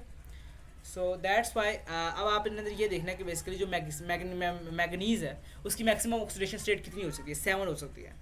यानी कि मैग्नीज़ ने अपने जब ये कंपाउंड बनाया मैग्नीज ऑक्साइड, तो उसने अपने सातों के सातों इलेक्ट्रॉन लूज कर दिए, यानी कि इसके डी ऑर्बिटल में कोई इलेक्ट्रॉन मौजूद नहीं है, यानी कि डी डी ट्रांजिशन पॉसिबल नहीं, ये तो कलर हो नहीं सकता। अब क्रोमियम की मैक्सिमम ऑक्सीडेशन स्टेट हो सकती थी 6, और इसकी यहाँ पे ऑक्सीडेशन स्टेट भी 6 है, यानी इसने 6 के 6 इलेक्ट्रॉन लूज कर दिए। अब 6 के 6 इलेक्ट्रॉन लूज हो गए, यानी डी के अंदर कोई इलेक्ट्रॉन नहीं है, तो इसका भी कलर नहीं हो सकता, नो कलर। ये मैग्नीज ऑक्साइड ये वाला आप देख सकते हैं, तो इसका ये था बेसिकली इसकी ऑक्सीडेशन स्टेट आ गई +6, लेकिन इसकी मैक्सिमम ऑक्सीडेशन स्टेट कितनी हो सकती है, +7 हो सकती है, यानी अभी भी इसके पास एक इलेक्ट्रॉन डी के अंदर मौजूद है। अब एक इलेक्ट्रॉन डी के अंदर मौजूद है तो वो डी डी ट्रांजिशन करेगा और इस वजह से कलर शो करेगा। So option C is the correct answer. और इसके अंदर जो बेसिकली Cr2O7 है, इसके अंदर भी क्रोमियम की +6 है और मैक्सिमम भी +6 होती है, सारे के सारे इलेक्ट्रॉन्स ने लूज कर दिए हैं अपने डी ऑर्बिटल से। So basically option C is the correct answer. If product of the reaction act as a catalyst, such processes is called basically autocatalyst. Suppose this is basically A plus B and C plus T, और इसका catalyst जो बन रहा है वो C ही हो। Suppose मतलब कि जो तो जारी बात है जितना ज़्यादा प्रोडक्ट बनता जाएगा उतना ज़्यादा कैटलिस्ट की अमाउंट बढ़ती जाएगी, और कैटलिस्ट की अमाउंट जितनी बढ़ती जाएगी ये रिएक्शन और बढ़ता जाएगा। तो this type of reaction is called auto catalyst reaction, जिनका रेट बढ़ता ही जाता है। Option C is the correct answer.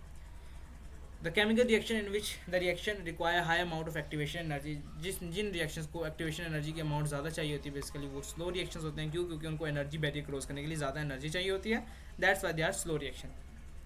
और जिन रिएक्शन की बेसिकली एनर्जी बैरियर कम होता है उनको जाने के लिए कम एनर्जी चाहिए होती है, these are fast reaction. So basically option A is the correct answer. Which alkyl halide has the slowest reactivity for a particular alkyl group. So basically ये होता है कि बेसिकली जो इसके अंदर हम बॉन्ड एनर्जी को देख रहे होते हैं, सो अल्काइल हैलाइड की जो रिएक्टिविटी का ऑर्डर है वो ये होता है basically RF RCl and V less than RBr and V less than R I। तो ये है, लेकिन इसके पूछा कि सबसे लोवेस्ट रिएक्टिविटी किसकी है, तो RF की सबसे lowest reaction. Option B is the correct answer. Zwitterine is formed, Zwitterine basically carboxylic acid का बनता है। Suppose this is the carboxylic acid, तो बेसिकली जो COOH ग्रुप है ये अपना प्रोटॉन जो है वो डोनेट कर देता है, इसमें नेगेटिव चार्ज आ जाता है और ये अमोनिया को दे देता है, यानी अमोनिया पे पॉजिटिव चार्ज आता है। This is called the Zwitterine। तो ये किसी वजह से होता है carboxyl to amino group proton का ट्रांसफर होता है। Option B is the correct answer. Which one of the following is the tree structure of H2O2। तो बेसिकली जो ऑप्शन बी के अंदर स्ट्रक्चर दिया हुआ है वो करेक्ट है। उसकी वजह ये होती है बेसिकली कि जो दोनों ऑक्सीजन है वो sp3 हाइब्रिडाइज्ड है, एक लोन पेयर होता है बेसिकली, एक लोन पेयर यहाँ होगा। सो बेसिकली ये sp3 हाइब्रिडाइज्ड होगी तो आपको पता चल रहा है कि बेसिकली कैसा स्ट्रक्चर बन रहा है। सो यही इसका ट्रू स्ट्रक्चर होता है। Option B is the correct answer. और दोनों ऑक्सीजन sp3 हाइब्रिडाइज्ड होती हैं। So option B is the correct answer. Which is the strongest base. So इसके अंदर जो हमें पता है कि बेसिसिटी का इफेक्ट ये होता है बेसिकली कि जो ग्रुप 1 के एलिमेंट्स होते हैं ग्रुप 2 के एलिमेंट्स होते हैं बेसिकली, यानी अल्काइल और अल्कलाइन अर्थ मेटल ग्रुप। तो इसका जो अल्काइल अर्थ मेटल्स हैं, अल्कली मेटल्स हैं बेसिकली उनकी बेसिसिटी ज़्यादा होती है as compare to alkaline earth metal. So इसके अंदर सिर्फ एक ही अल्कली अर्थ मेटल लिखा हुआ है, अल्कली मेटल लिखा हुआ है ऑप्शन ए में, sodium hydroxide. Option A is the correct answer. The example of a covalent hydride is basically, तो बेसिकली हम देखते हैं कि ऑप्शन बी के अंदर जितने भी कंपाउंड लिखे हुए जैसे NaH है, इसके अलावा CaH2 है, SrH2 है, बेसिकली आयोनिक हाइड्राइड्स हैं। कौन से हाइड्राइड्स हैं? आयोनिक हाइड्राइड्स हैं। लेकिन जो बेसिकली AsH3 है बेसिकली ये कोवेलेंट हाइड्राइड है। So basically option D is the correct answer. Why does the proton always get associated with other atoms और मॉलिक्यूल्स, कि वो कहना चाहता है कि जो प्रोटॉन है वो फ्री फॉर्म में एग्जिस्ट क्यों नहीं करता।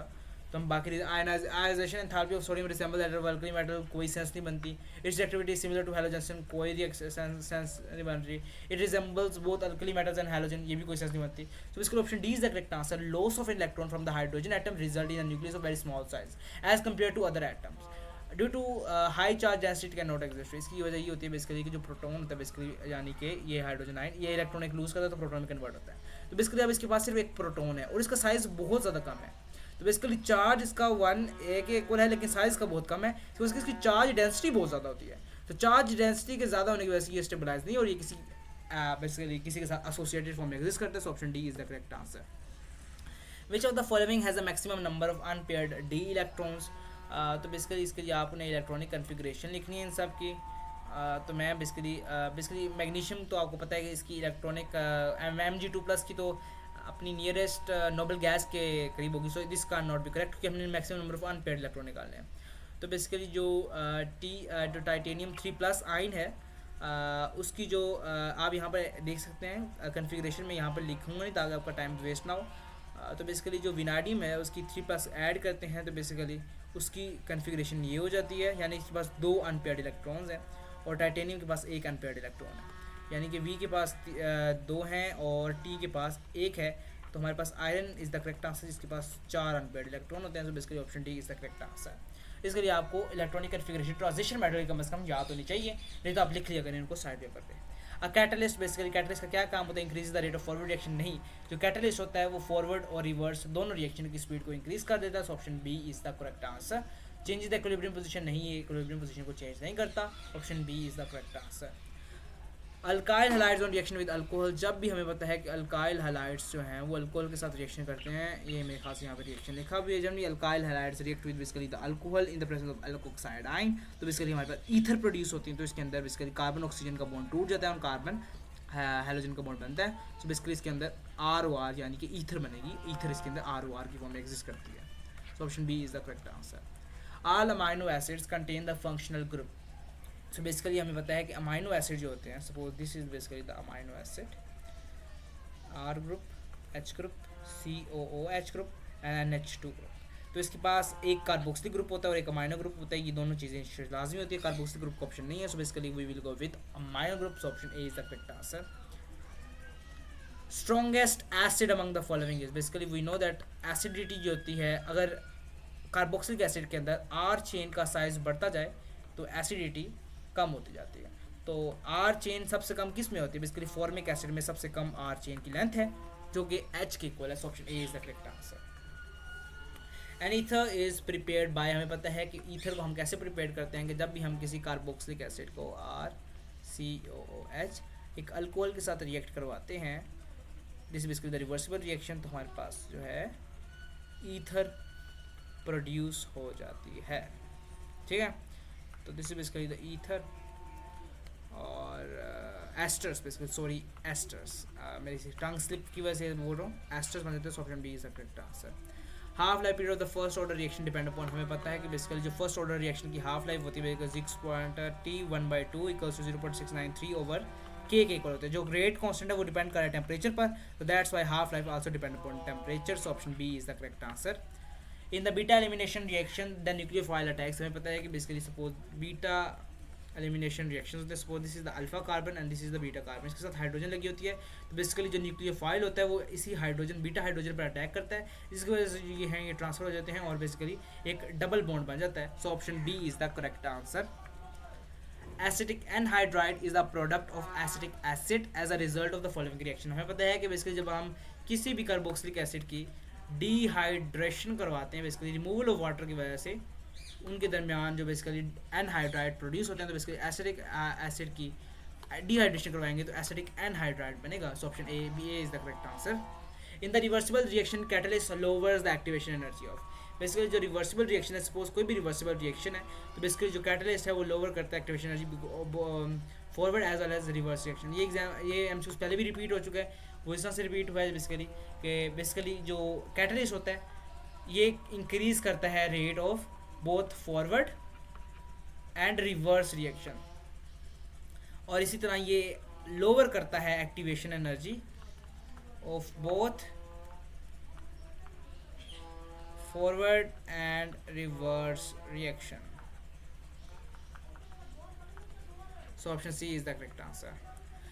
If energy of activated complex is close to the energy of reactant, वो ये बात करना चाह रहा है कि basically this is basically the reactant and जो एक्टिवेटेड कम्प्लेक्स है उसकी एनर्जी रिएक्टेंट की बहुत करीब है, इसकी वजह से एक्टिवेशन एनर्जी का बैरियर कम है, यानी कि this reaction will be very fast. Option A is the correct answer. SCOH basically this is the structure of forming acid. Option B is the correct answer. By treating carbon dioxide with Grignard reagent, the following compound is formed. हमें पता है कि जब हम carbon dioxide का reaction Grignard reagent के साथ करवाएंगे तो we will get the carboxylic acid. Option C is the correct answer.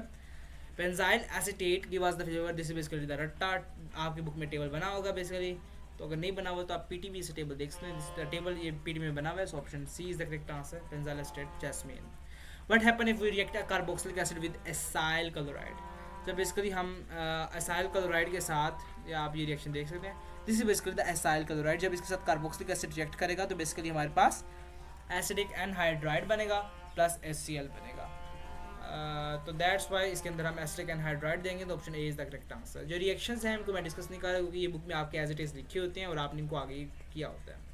For a single step reaction A into B plus 2C, the rate lies basically A into 2A plus C। तो हमें पता है कि इसके अंदर सिर्फ एक ही reactant है, यानी कि रेट इसी पर डिपेंड कर रहा होगा, तो इसकी जो रेट इक्वेशन है वो यही इक्वल होगी। So option C is the correct answer. Ease of the esterification of the following alcohols, तो बेसिकली अल्कोहल्स की आपने रिएक्टिविटी का ऑर्डर अगर देखना हो, सो बेसिकली हमें पता है कि एज द ऐसी जैसी R चेन जो है जो अल्कोहल के साथ लगी हुई है वो इंक्रीज करेगी तो उसका इलेक्ट्रॉन डोनेटिंग इफेक्ट पड़ेगा। ये मैं आपको यहाँ पे ड्रॉ करके दिखा देता हूँ। सो basically this is the alcohol. तो जब जैसे जैसे अल्काइल चेन बढ़ती है इसका इलेक्ट्रॉन डिफरेंट इफेक्ट होता है, जिसकी वजह से जो अल्कोक्साइड आयन बनता है वो डीस्टेबलाइज हो जाता है, जो प्रोड्यूस होगा बाद में, रिएक्शन का इंटरमीडिएट है तो वो डीस्टेबलाइज होगा, जिसकी वजह से रिएक्शन प्रोसीड नहीं कर सकेगा। दैट्स वाई अगर R चेन इंक्रीज करती है तो बेसिकली रिएक्टिविटी कम होती है। R चेन इंक्रीजेस तो रिएक्टिविटी कम होगी, तो बेसिकली हमने इसके अंदर बस उल्टा चलना है कि बेसिकली जिसके अंदर R ग्रुप सबसे कम हो, तो बेसिकली ऑप्शन 1 के अंदर R ग्रुप सबसे कम है यानी इथाइल ग्रुप है, दूसरे के अंदर तो बेसिकली आप तो चल रहा है कि इसके अंदर 3 कार्बन वाला है और इसके अंदर बेसिकली 4 कार्बन लगी हैं। So option B is the correct answer. सबसे ज़्यादा primary, then secondary, then third, tertiary. So basically यही इनका ऑर्डर है। इसके अलावा आप इसको प्राइमरी, सेकेंडरी और टर्शरी के हवाले से भी देख सकते हैं। Solubility of carboxylic acid basically जैसे जैसे मोलेकुलर मास बढ़ता है वैसे वैसे R चेन इंक्रीज करती है, और हमें पता है कि R चेन जो होती है जो कार्बोक्सिलिक एसिड के साथ लगी होती है, ये कार्बोक्सिलिक ग्रुप इसका सोलेबल पार्ट होता है और बेसिकली जो R ग्रुप होता है वो इसका इनसोलेबल पार्ट होता है। दैट्स वाई जो उसकी चेन होती है बेसिकली वो जैसे जैसे इंक्रीज करेगी, R चेन इंक्रीज करेगी और फिर कार्बोक्सिलिक एसिड इनसोलेबल होते जाएंगे। So option B is the correct answer. The formula of ester, जैसे कि हम पहले डिस्कस कर चुके हैं कि जो एस्टर का फार्मूला आता है बेसिकली RCOH, R यानी कि RC double bond OOR, this is the formula of ester. Option C is the correct answer. Which one of the following can not be prepare direct from the acetic acid. हम देख सकते हैं कि basically ये सब जो है जितने भी डेरिवेटिव्स ऑफ कार्बोक्सिलिक एसिड है, ethyl acetate, acetyl hydride and acetic anhydride, these are all basic derivatives of carboxylic acid, acetic acid. लेकिन जो एसिटामाइड है ये डायरेक्टली प्रोड्यूस नहीं होता, इसके 2 स्टेप के अंदर होता है। So option B is the correct answer. What is the boiling point of acetic acid? 118 degree, रट्टा। Carboxylic acid reduction to an alcohol can be achieved by using, of course जैसे कि हमने पहले पढ़ा कि कार्बोक्सिलिक एसिड को अगर हमने अल्कोहल में कन्वर्ट करना हो तो हम लिथियम एल्यूमिनियम हाइड्राइड का यूज करते हैं। So option D is the correct answer. Reagents like K2Cr2O7 and H2SO4 lead to the oxidation. These are basically the oxidation reagent और oxidizing agent है तो basically oxidation कराएंगे। So option D is the correct answer. Which one of the following derivative of carboxylic acid is used as flavoring agent? जैसे कि मैंने आपको बताया कि basically जो esters होते हैं इनकी एक characteristic smell होती है, तो basically इनको हम flavoring reagents के तौर पे भी यूज़ कर रहे थे। So option C is the correct answer. The order of the reactivity of alkyl halide word the nucleophile, जिसके हम पहले डिस्कस कर चुके हैं। RF सबसे ज़्यादा रिएक्टिंग है, उसके बाद RBr, then we have RCl and then we have RF। और इसकी वजह ये होती है कि बेसिकली जो इनका बॉन्ड एनर्जी वाला इफेक्ट होता है वो डोमिनेट करता है, कि बॉन्ड एनर्जी जो है वो बेसिकली RF की सबसे ज़्यादा होती है और उसकी वजह ये होती है क्योंकि इसकी बॉन्ड लेंथ सबसे कम होती है। So option B is the correct answer. Consider the reaction given below, which statement is true. So basically आप इस रिएक्शन के अंदर देख सकते हैं reagent for 1 is KOH in alcohol, तो basically KOH in alcohol reduction करवाते हैं, लेकिन पहले रिएक्शन में तो सब्स्टिट्यूशन हो सके, ये ऑप्शन रॉन्ग है। Reaction for 2 is KOH in aqueous medium, तो बेसिकली 2 के अंदर बेसिकली रिमूवल हो रहा है, basically this is basically elimination reaction, और इसके अंदर एक्वस मीडियम नहीं होता, अल्कोहल मीडियम होता है, ये भी रॉन्ग है। रिएक्शन 1 इज डीमोबरेशन, नहीं, ये बेसिकली सब्स्टिट्यूशन रिएक्शन है। And basically reaction 2 is elimination reaction, yes the reaction 2 is elimination reaction. Option D is the correct answer. Which one of the following is the structure formula of proline, तो proline का structure formula option A में दिया हुआ है। तो वही है और आपने इसको याद करना है। बेसिकली प्रोलीन का ये होता है, बेसिकली ऐसा कार्बोक्सिलिक एसिड है, प्रोलीन एक स्पेसिफिक का टाइम ऑफ अमाइनो एसिड है, जिसका बेसिकली जो अमाइनो ग्रुप होता है, basically suppose this is amino group, ये इसी की चेन के साथ, suppose this is the chain, इसी की चेन के साथ मिल जाता है। सो बेसिकली एक रिंग स्ट्रक्चर मान सकता है, this is the structure of proline. So basically option A is the correct answer. The mechanism followed by the reaction below is basically alcoholic KOH है, तो basically this is the elimination reaction, और चूंकि इसके अंदर primary alcohol use हो रही है, so primary alkyl halide use होता है, तो basically the E2 elimination 2 reaction, basically option A is the correct answer. The average bond length of CBr रट्टा 290 kilojoule per mole, option D is the correct answer. Which one of the following is not a nucleophile? तो basically जैसे हमने पहले discuss करा कि MCQ repeat हो रहा है, तो न्यूक्लियोफाइल कौन सी स्पीशीज होती हैं इस पे नेगेटिव चार्ज हुई है, जिनके पास लोन पेयर हो। NH2 के पास नेगेटिव चार्ज है, so this is not this is basically nucleophile. H2O के पास लोन पेयर है, it is a nucleophile. And CH3 के पास बेसिकली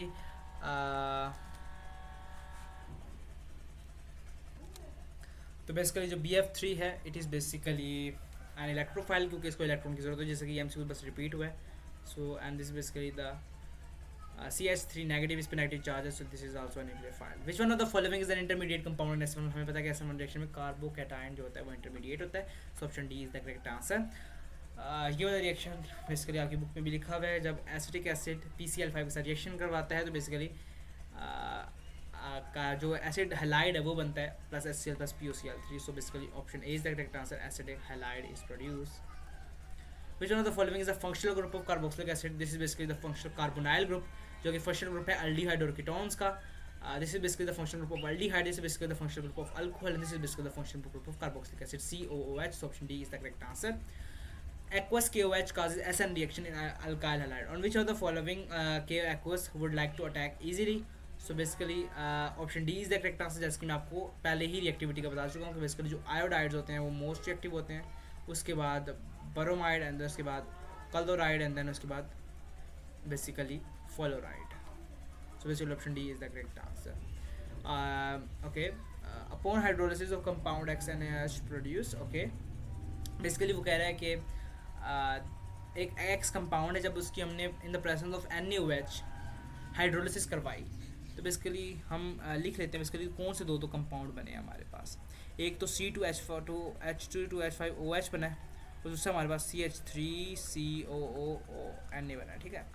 तो बेसिकली सिंपल यही होगा कि हम इसमें से NaOH निकाल देते हैं, OH यहाँ से निकाला, Na यहाँ से निकाला, इन दोनों चीज़ों को मिला देंगे। जब हम इन दोनों चीज़ों को मिला देंगे तो हमारे पास ट्रू कंपाउंड आ जाएगा C2H5। सो बेसिकली हमें इसी को आंसर में देखना है, and this is probably in the option C, so option C is the correct answer. Regarding reactivity of the compound having carbonyl group, the most reactive compound out of the following is, basically हमें पता है कि बेसिकली जो carbonyl groups होते हैं जैसे aldehyde और कीटोन्स होते हैं वो कार्बोक्सिलिक एसिड से भी ज़्यादा रिएक्टिव होते हैं। सो बेसिकली इसके अंदर हम अल्डिहाइड को ढूंढेंगे, so option C is the correct answer. और इसकी वजह यही होती है बेसिकली जो डोनेटिंग इफेक्ट होता है बेसिकली इसके अंदर वो ऑक्सीजन के जो डोनेटिंग इफेक्ट है उसको डोमिनेट कर जाता है, इस वजह से ये मोर रिएक्टिव है, so option C is the correct answer. What is the name of carboxylic acid? Basically आप इसके अंदर देख सकते हैं बेसिकली इसके 3 कार्बन ये होगी, 2 कार्बन ये होगी, तो बेसिकली द पेंटीन वाला है, पेंटीन आ जाएगा, 5 कार्बन है, पेंटीन आ गया, और डायोइक एसिड क्योंकि 2 कार्बोक्सिलिक ग्रुप है, option B is the correct answer. Okay, see this reaction. Basically हमें पता है कि बेसिकली इसके अंदर बेसिकली क्या रिएक्शन बनेगा। सो ऑफ कोर्स इसके अंदर आपको पता है कि जब हम बेसिकली अमाइन की reaction basically I think it is O, जब हम इसको रिएक्शन करवाते हैं बेसिकली तो इनका जो प्रोडक्ट होता है बेसिकली वो अमाइड बनता है, return in the KPK book, option D is the correct answer. Which one of the following is miss named? Basically aniline एक नाम होता है, मिथाइल नेफ्थोलीन भी नाम होता है, बेंजीन सल्फोनिक एसिड भी नाम होता है, लेकिन जो कार्बोक्सिल बेंजीन है ये तो एग्जिस्ट नहीं करती, इसको हमने स्टैंडर्ड एक नाम दे दिया है, कार्बोक्सिल नहीं ऐड करती, उसको हम बेंजोइक एसिड कह रहे होते हैं। So basically C is the correct answer. If a wire having current physics started, if a wire having the current 10A and a 3D magnetic field, what will be the magnetic field at a point of the wire at a double of the distance? हमें पता है कि बेसिकली जो magnetic field होती है basically mu naught I by 2 pi R। तो basically तो जैसे ही हमारे पास चूँकि उसने बताया हुआ है कि बेसिकली हमारे पास क्या हो रहा है, डिस्टेंस डबल हो रहा है, तो डिस्टेंस के डबल होने से बेसिकली क्या हो जाएगा, जो B है वो हाफ हो जाएगा। सो option A is the correct answer. So option A is the correct answer. What is true regarding the magnetic force and magnetic intensity, this is the repeated question और यही तकरीबन सेम क्वेश्चन कल के test में भी था. So basically जब एक इलेक्ट्रॉन परपेंडिकुलरली मैग्नेटिक फील्ड के अंदर आता है, जैसे F equals to Q B R according to this, अगर Q B R sine theta, इसकी वजह से अगर कोई इलेक्ट्रॉन परपेंडिकुलरली आता है तो साइन 91 के इक्वल होता है और फिर मैक्सिमम फोर्स उसके ऊपर एक्ट करती है. अब अगर एक इलेक्ट्रॉन पैरेलल मूव करेगा तो पैरेलल नहीं मूव करेगा, ऑफ कोर्स ऑप्शन बी है. बेसिकली पैरेलल करेगा तो कोई फोर्स एक्ट नहीं करेगी, सो एंटी क्लॉकवाइज ऑप्शन होगा. So electron parallel it will rotate no, तो option A B C are ruled out, option D is the correct. If an electron passes through the axis of the solid the movement will be, आप इसके लिए ये diagram देख सकते हैं. Basically अगर axis से मूव करेगा तो या वो मैग्नेटिक फील्ड के पैरेलल मूव करेगा या एंटी पैरेलल मूव करेगा.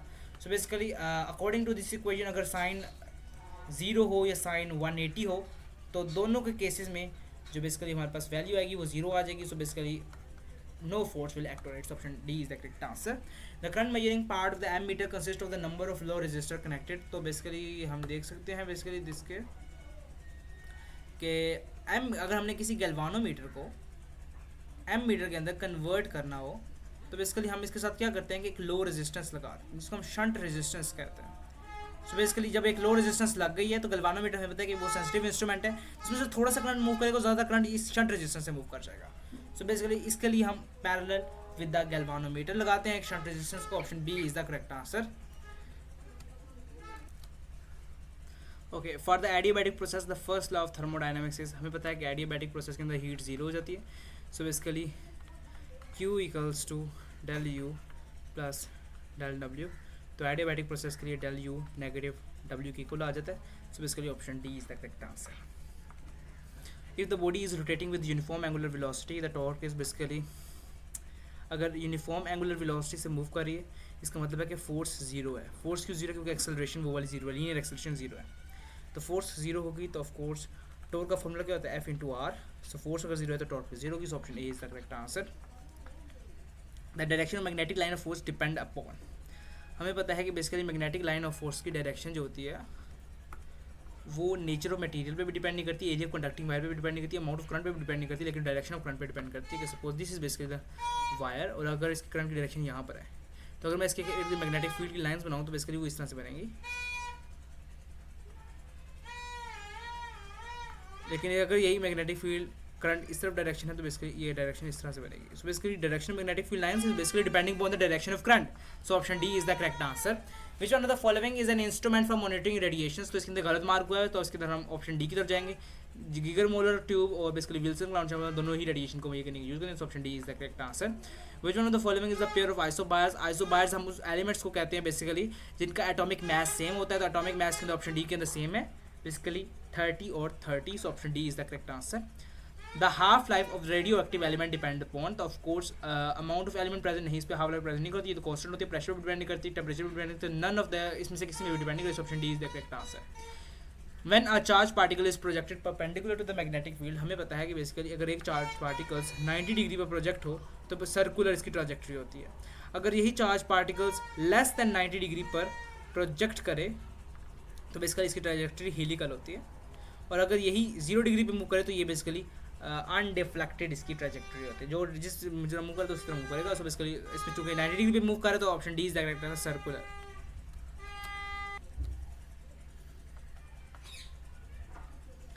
Due to magnetic force a positive charge particle execute a simple circular motion. If the charge Q, okay momentum find करना है तो बेसिकली इसके अंदर आपने स्टेटमेंट पढ़ ली है, मैंने भी पहले पढ़ी हुई है.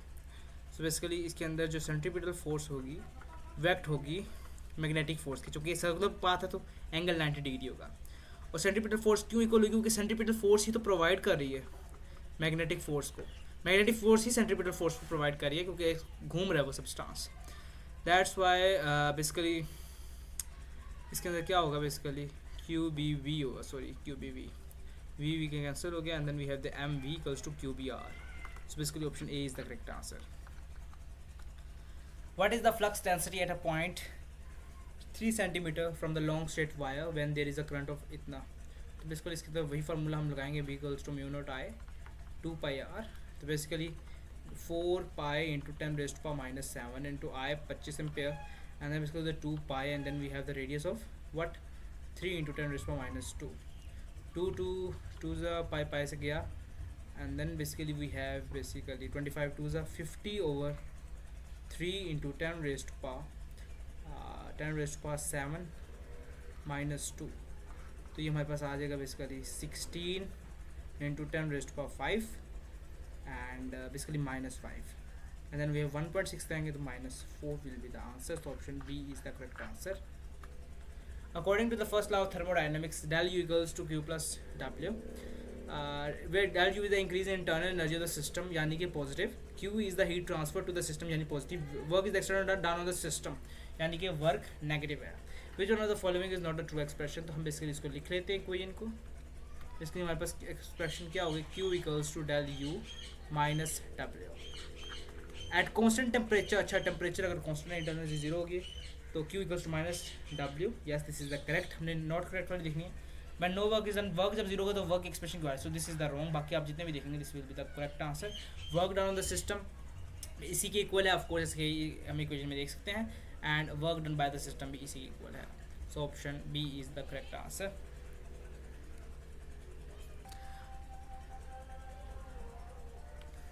According to law of conservation, there is no external force applied to the system. The total momentum remain constant, of course. F equals to del P over del T. So अगर force zero है तो momentum भी zero होगा, change momentum zero होगा. दोनों option में changing की बात हो रही है, these are correct wrong. So option A is the correct answer. Example of spin motion are, तो basically daily rotation of earth around its axis, this is basically the rotatory motion. This is also the motion of spin motion, yes. Jumping compared to not, no. D, yes. Rotation of flywheel, yes. So both basically daily rotation of earth and flywheel about its axis. Option E is the correct answer. Radiation can cause leukemia, yes, यानी blood cancer हो सकता है. Radiation sickness हो सकती है, skin cancer भी हो सकता है, gene mutation भी हो सकती है. So basically all of these. The nucleus consists of 11 protons and 12 neutrons. The conventional system is basically सबसे पहले तो हम atomic number find करेंगे. तो atomic number इसका 11 है, and the symbol is suppose sodium, and then we have the 12 neutrons.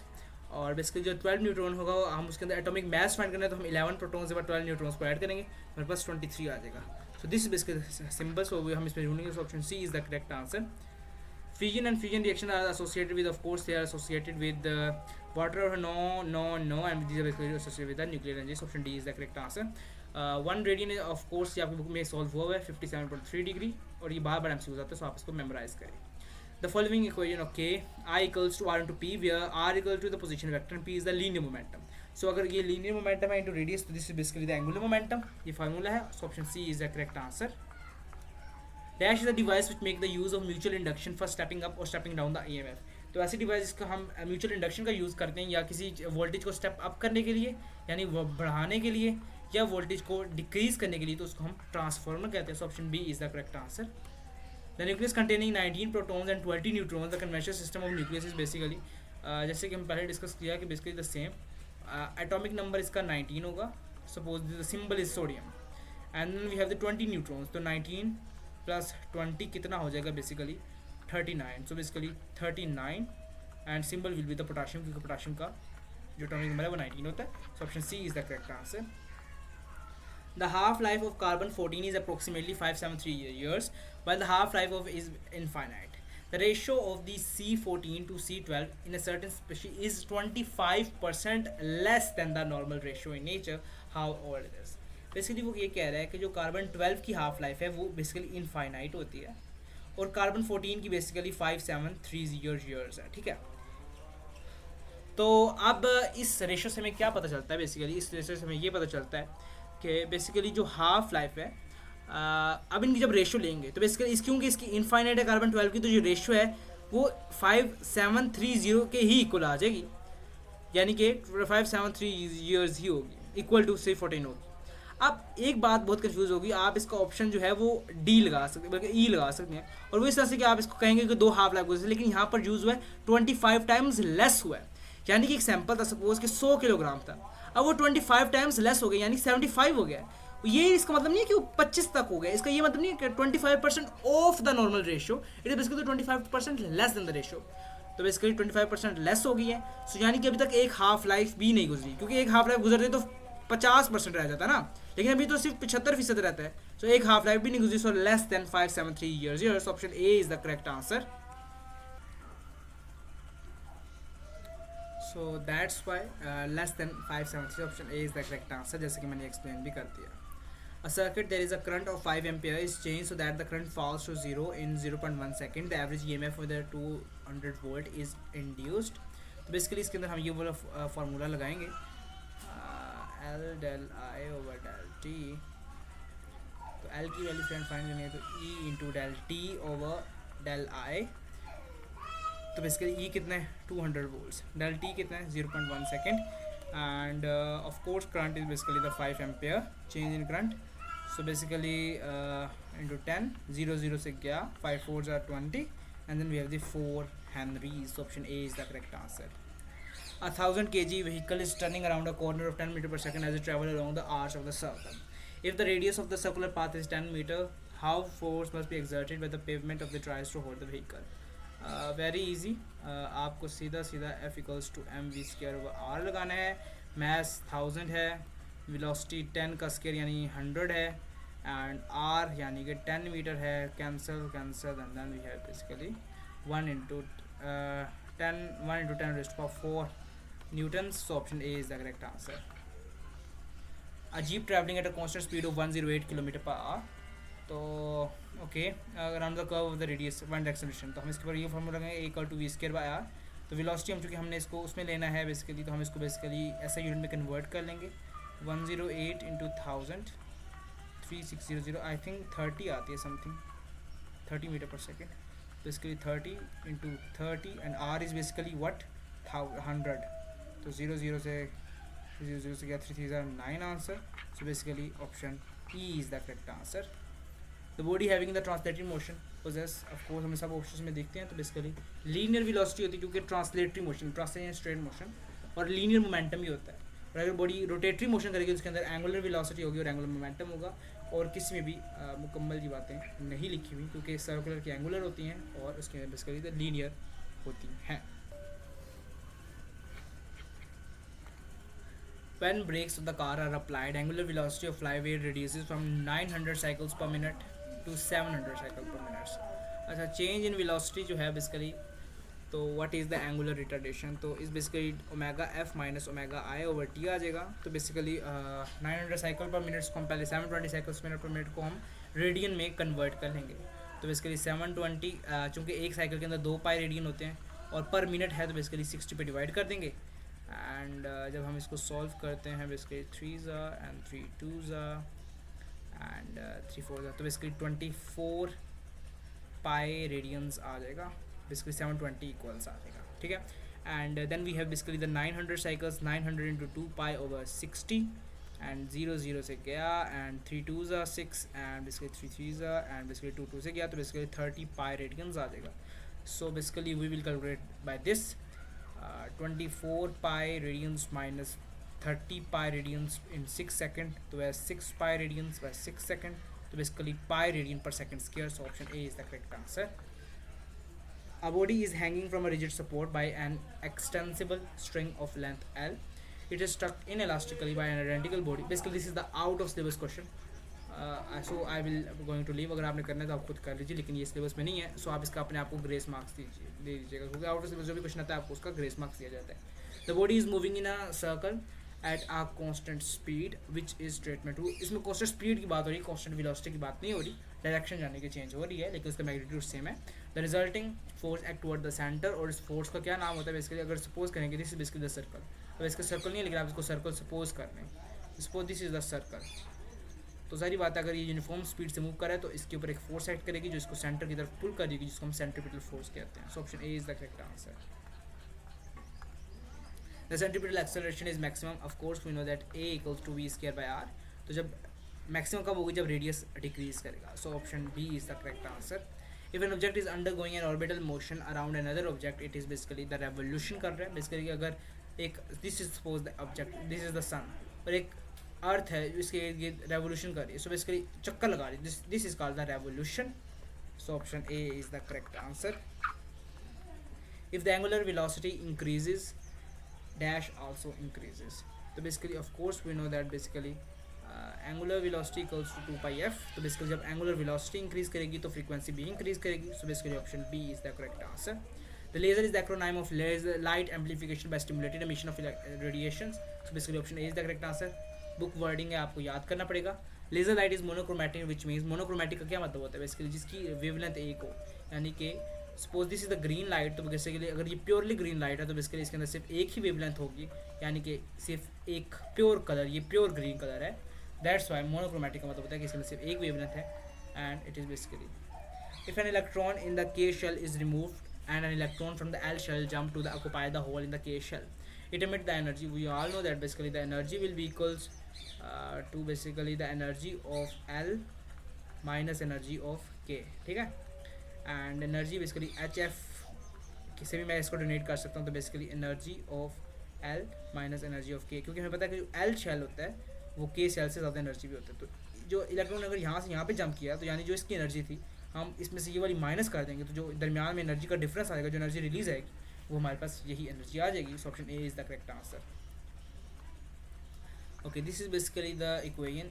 So what is being asked, what will be the mathematical form से जो चूँकि अब ये आइसोथर्मल प्रोसेस है, तो आइसोथर्मल प्रोसेस में हमें पता है कि इंटरनल एनर्जी चेंज है जीरो होता है. So option A is not correct, option B is not correct, option D is correct, क्योंकि हमें पता है कि Q equals to del U plus W.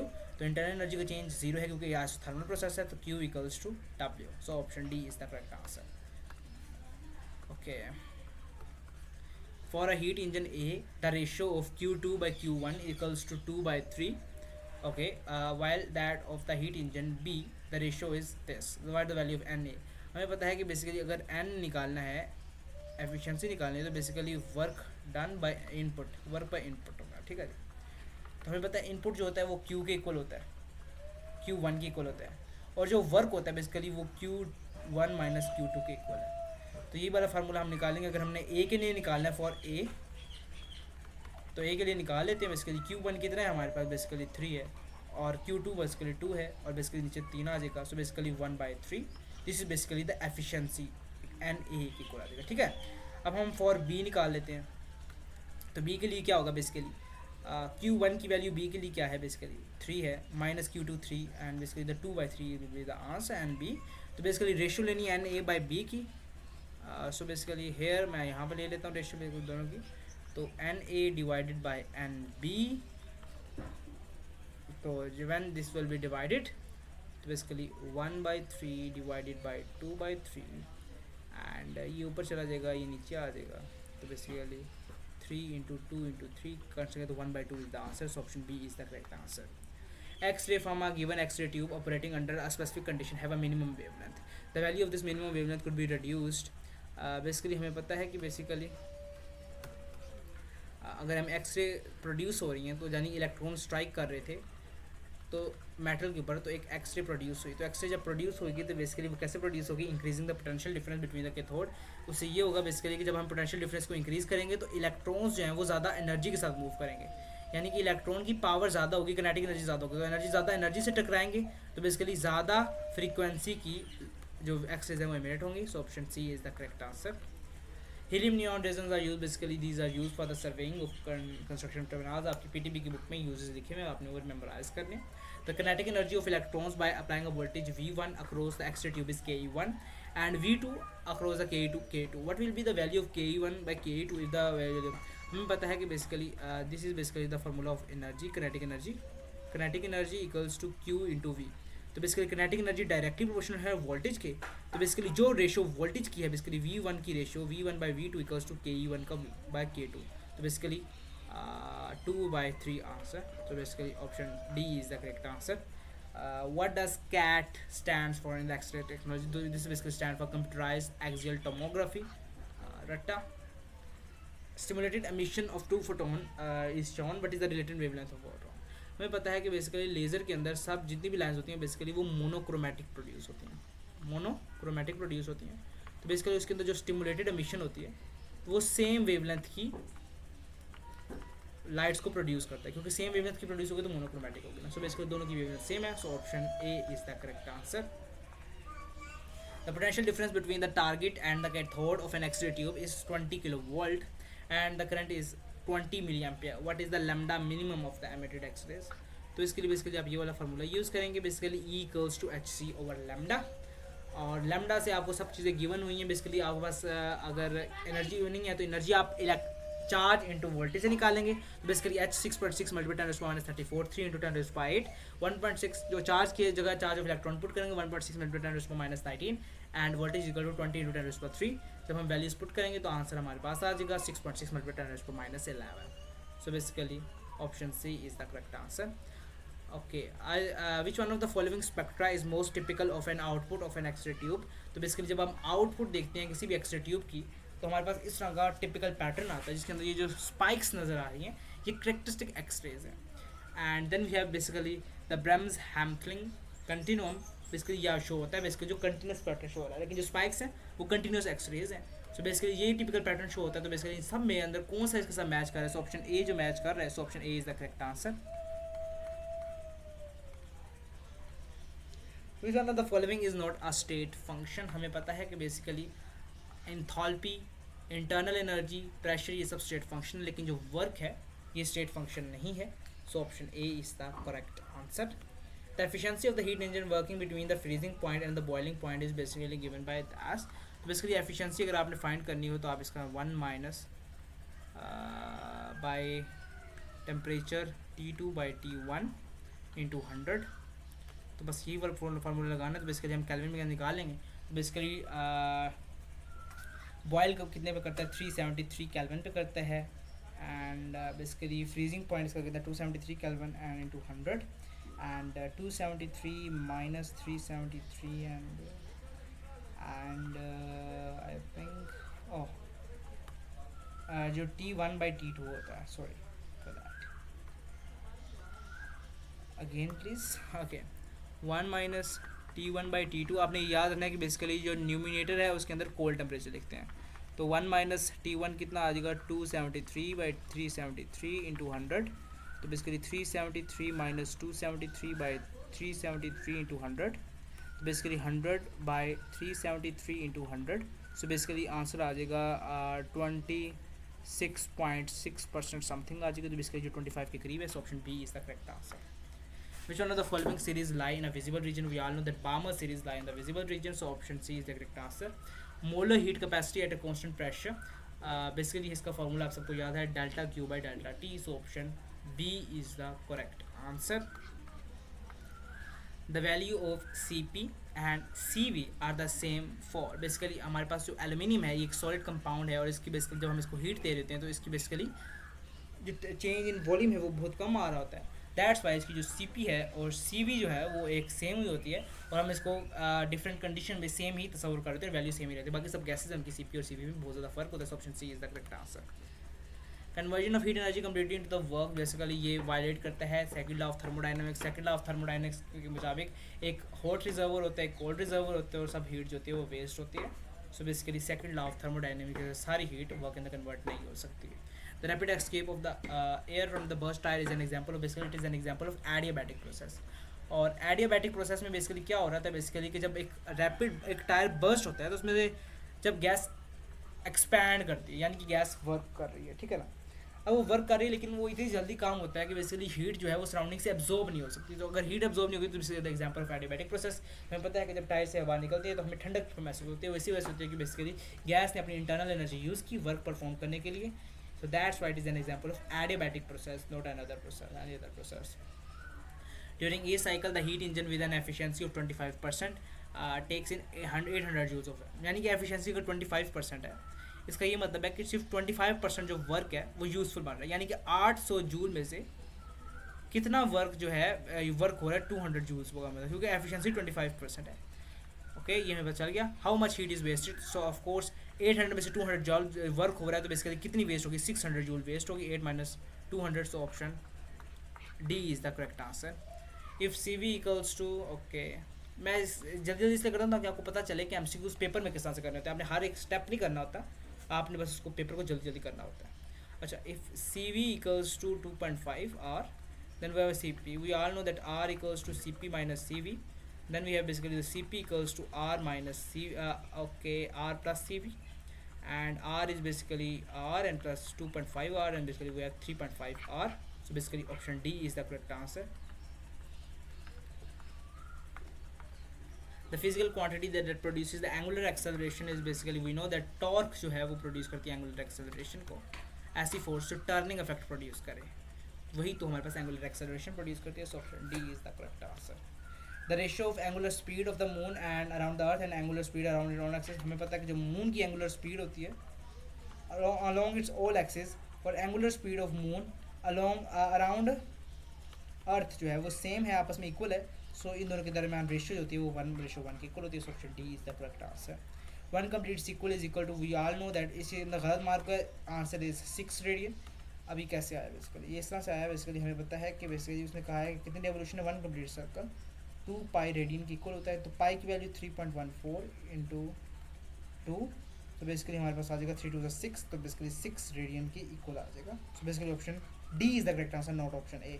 The body is moving in a circle at constant speed, which statement is true.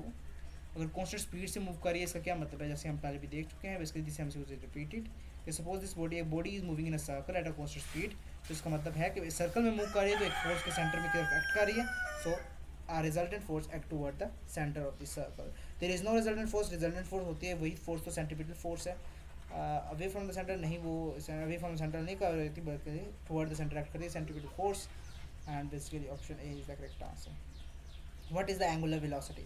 तो basically change in angular distance by change in time की equal होती है basically. तो basically इसमें change in simple displacement लिखा है, ये नहीं हो सकता, चेंज स्पीड भी नहीं हो सकता, चेंज एक्सेलरेशन में हो सकता. Basically option A is the correct answer, change in angular rotation.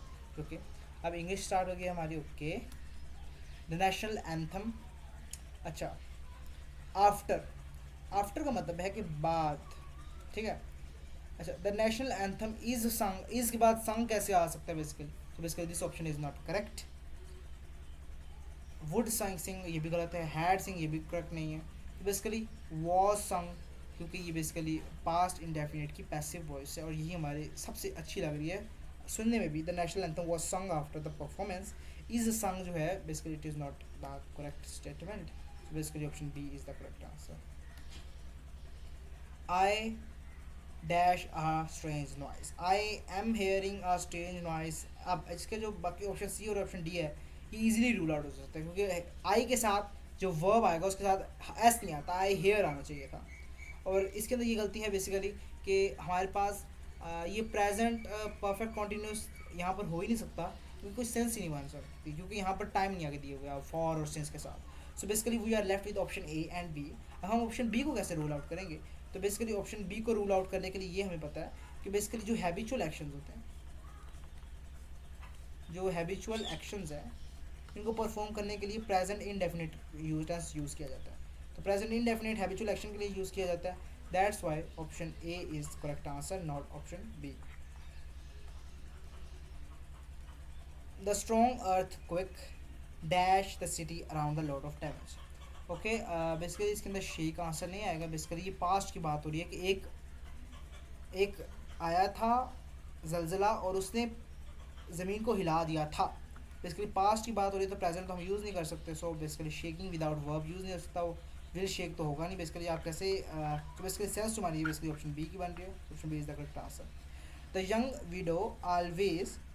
अब बेसिकली इसके अंदर एक हैबिट की बात हो रही है, तो हैबिट के अंदर जैसे मैंने पहले डिस्कस किया प्रेजेंट इंडेफिनिट यूज़ किया जाता है. So basically always wear, wears होगा. वियर इसलिए क्योंकि जो यंग विडो है इट बेसिकली सिंगुलर, तो अगर सिंगुलर यूज़ होगा हमें पता है तो आगे हम वर्ब के साथ एस का इजाफा भी कर रहे होते हैं. That's why B is the correct answer. When I go swimming I have to keep my eyes closed under water. This is basically the complex sentence because एक इसकी इंडिपेंडेंट क्लॉज है ये वाली. I have to keep my eyes closed under water and when I go to swimming, this is basically the dependent clause. So this is basically the complex sentence. इसके अंदर एक dependent clause होती है और एक इंडिपेंडेंट क्लॉज होती है. Mariam dash the smoke of the fire rising all around. तो basically Mariam saw, basically this is basically the past की बात हो रही है. That's why option B will be the correct answer, not option A. C, because C आना चाहिए था अगर होता तो. इसके अंदर ये नहीं यूज़ करता. विल सी के फ्यूचर की सेंस ही नहीं बन रही और सीन बेसिकली किसी थर्ड फॉर्म यूज़ हुई है. तो बेसिकली कोई साथ में वर्ब आना चाहिए था, हैव, हैड. तो that's why this is also ruled out. Here is अब basically photograph you were searching for. Basically photograph specified है कि वो खास specified. So the article is use, definite article is use. Option C is the correct answer. Fetch me a glass of water. अब चूँकि इसका जो fetch मी है, fetch का मतलब होता है, फेच जो है वो वर्ब है। बेसिकली अगर किसी भी सेंटेंस में वर्ब स्टार्ट पे आ जाए तो वो सेंटेंस होते हैं इंपैरेटिव सेंटेंसेस, यानी कि तहकमाना जुमले। So option B is the correct answer. I advised her, तो basically not to drink it, basically don't, तो बेसिकली यहाँ पे यूज़ नहीं हो सकता। To not basically correct expression नहीं है, नॉट टू होता है correct expression and to don't भी करेक्ट एक्सप्रेशन नहीं है। So option B is the correct answer.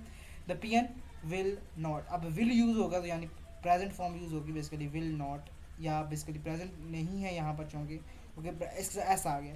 So we will go for the present future indefinite के will have plus third form.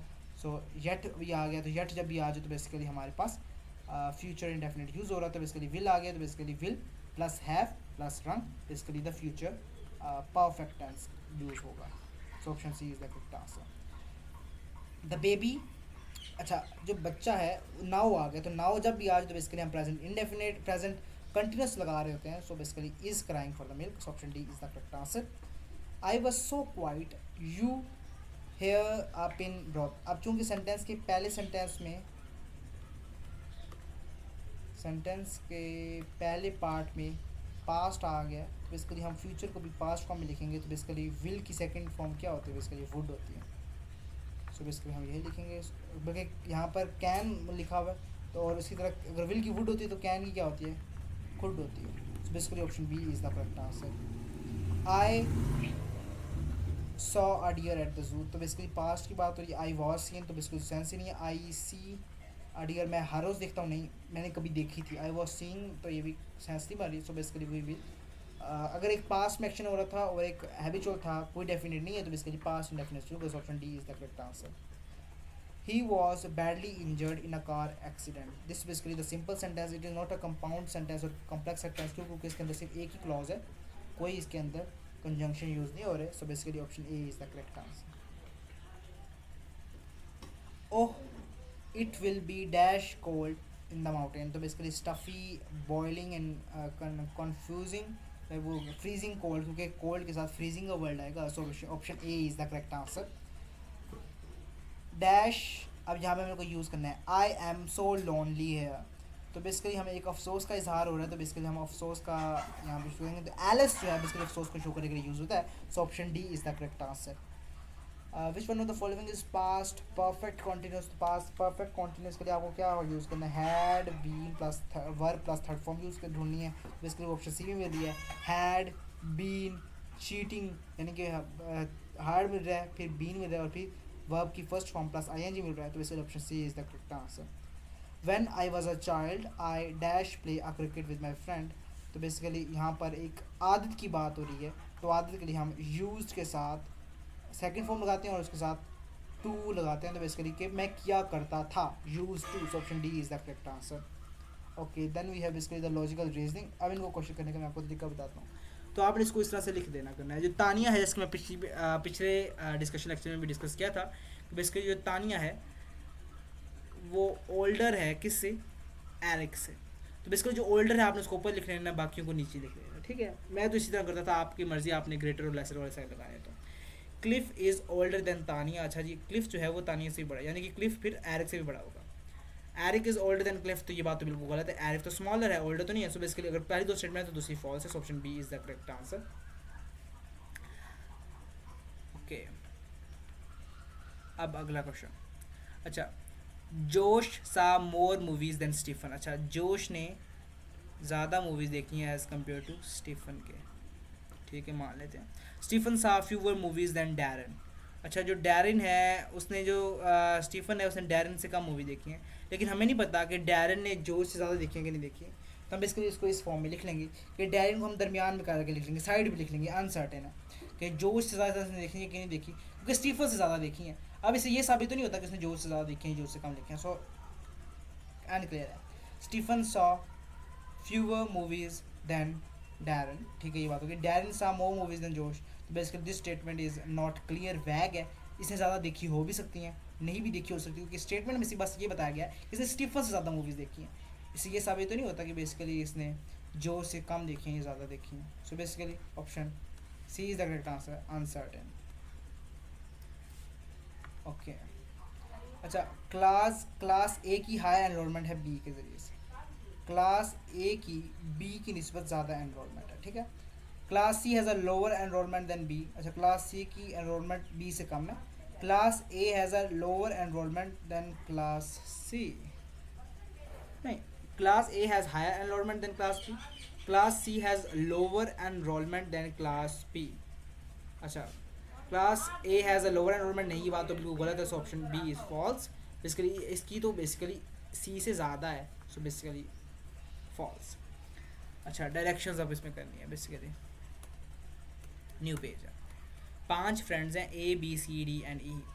अच्छा, A is shorter than B, अच्छा A जो है वो B से शॉर्टर है बट टॉलर देन ई, लेकिन ये ई से लंबा है। सी इज़ द टॉलेस्ट, जो सी है वो सबसे ऊपर आएगा, वो टॉलेस्ट है। D is shorter than B and taller than A, यानी कि डी यहाँ पर आ जाएगा कि वो बी से छोटा और टॉलर देन बी है। सो बेसिकली ये तरतीब बन गई है।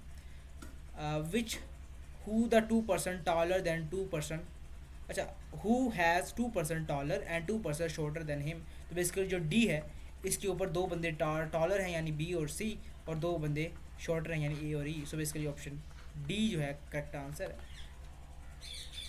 Ghulam Rasool is shorter then Ali but taller than Kamran, okay. मैं तो इसी को इसी तरह से करता हूँ, अगर आपने ग्रेटर और लेसर साइन करना है तो आपकी मर्जी, लेकिन मुझे वो बिल्कुल भी आज तक समझ नहीं आता था, कंफ्यूज हो जाता था मैं। Ghulam Rasool is shorter then Ali, अच्छा जो गुलाम रसूल है वो अली से छोटा है but taller than Kamran, basically नहीं, ओके कामरान से बड़ा है। Naeem is shorter then Kamran, तो जो नईम है वो कामरान से भी छोटा है। Jamil is taller than Naeem, अब हमें नहीं पता कि जो जमील है वो कामरान से बड़ा है कि छोटा है, तो बेसिकली जमील को हम साइड पे लिख लेते हैं, ये पता है हमें कि वो नईम से बड़ा है। Ali is taller than Jamil, तो अली जो है वो टॉलर है जमील से, सो बेसिकली कौन सा टॉलेस्ट है, बेसिकली अली जो है वो सबसे ज़्यादा टॉलेस्ट है, so option A is the correct answer. Direction है बेसिकली, तो इसके अंदर basically okay, in a march past 7 persons are standing in a row, अच्छा 7 बंदे हैं वो एक रो के अंदर खड़े हुए हैं, ठीक है। क्यू, अच्छा ये सपोज एक रो है, ठीक है। अच्छा Q is standing left to R, अच्छा जो क्यू है वो आर से लेफ्ट साइड पे खड़ा हुआ है but right to the P, लेकिन पी से वो सॉरी बट पी से वो राइट साइड पे है। बेसिकली जो क्यू है वो आर से लेफ्ट साइड पे है लेकिन पी की वो राइट साइड पे है। O is standing right to N, अच्छा अब ओ हमें नहीं पता कि इस रो में इस तरफ है या इस तरफ है। O is standing right to N, जो ओ है वो एन से राइट साइड पे है। O is basically on the right side to the N and left to the P. O is standing right to N but left to P, okay. तो basically यहाँ पर ये दोनों यहाँ पर आ जाएंगे। मैं अगर मैं यहाँ पर इनको पर्टिकुलर लिखना चाहूँ तो बेसिकली अभी तक मेरे पास जो लाइन बनी है, O is basically standing and right left to the P, basically ये बनेगी N O P Q R, अभी हमें आगे नहीं पता। Similarly S is standing right to R, S is standing right to R and left to T, who is standing in the middle, तो basically हमारे पास ये तरतीब आ गई। तो बेसिकली क्यू जो है वो मिडल में स्टैंड करे, so option B is the correct answer. In the cricket season, basically अच्छा जी क्रिकेट सीजन आ गया। पाकिस्तान डिफीटेड ऑस्ट्रेलिया ट्वाइस, तो बेसिकली जो ऑस्ट्रेलिया है वो 2 दफ़ा हार गया, एक दो दफ़ा हार गया। West Indies defeated Pakistan twice, तो बेसिकली जो पाकिस्तान है वो भी 2 दफ़ा हार गया। Australia defeated West Indies twice, तो जो वेस्ट इंडीज़ है वो भी 2 दफ़ा हार गया। पाकिस्तान डिफीटेड न्यूजीलैंड ट्वाइस, तो न्यूजीलैंड जो है को पाकिस्तान ने 2 दफ़ा हरा दिया, एंड वेस्ट इंडीज़ ने भी न्यूजीलैंड को 2 दफ़ा हरा दिया बेसिकली। तो basically which country has lost the great number of times, तो basically New Zealand, basically option C is the correct answer. Okay, 5 friends, okay basically हमारे पास 5 दोस्त फिर से आ गए।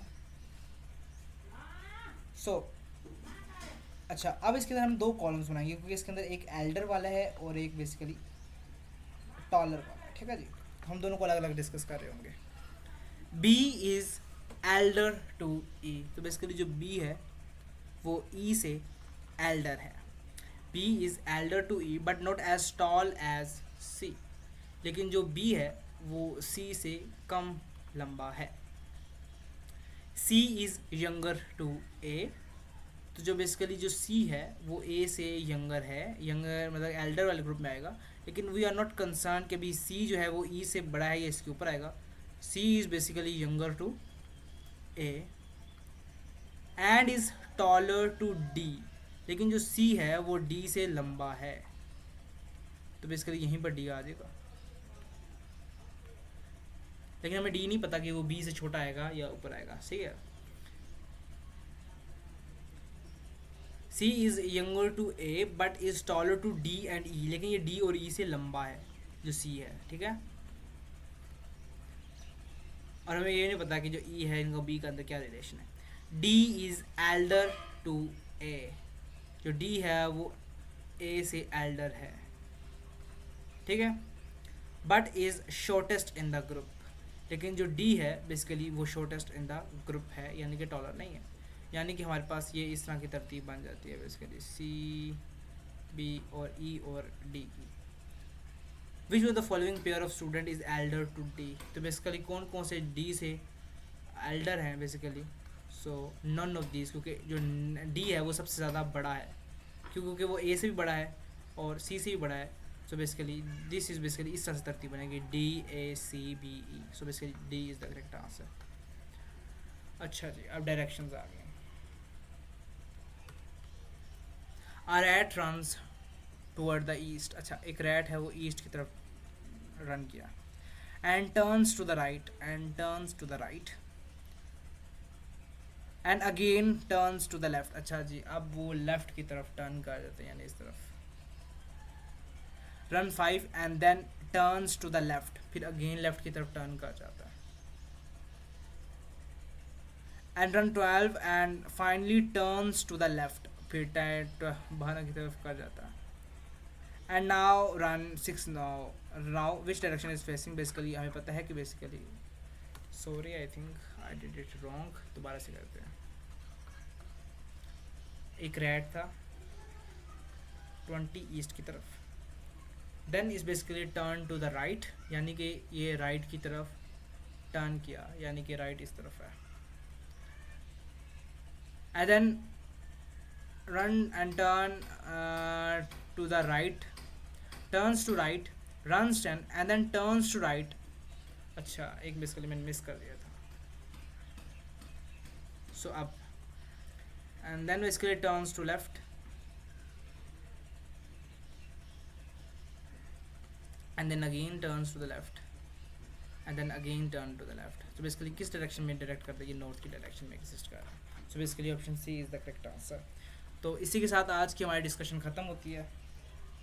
तो अगर आपको कोई मसला है तो we will wait for the 5 minute, इसमें आप क्वेश्चन पूछ सकते हैं and we will be answering that in comment section. So आज तक के लिए इतना ही। अल्लाह हाफिज़, खुश रहिएगा और मेरी तरफ से दुआ है कि अल्लाह ताला आप सबको कामयाब फरमाए। और अगर आप इधर कामयाब नहीं हो सकते तो आपको अब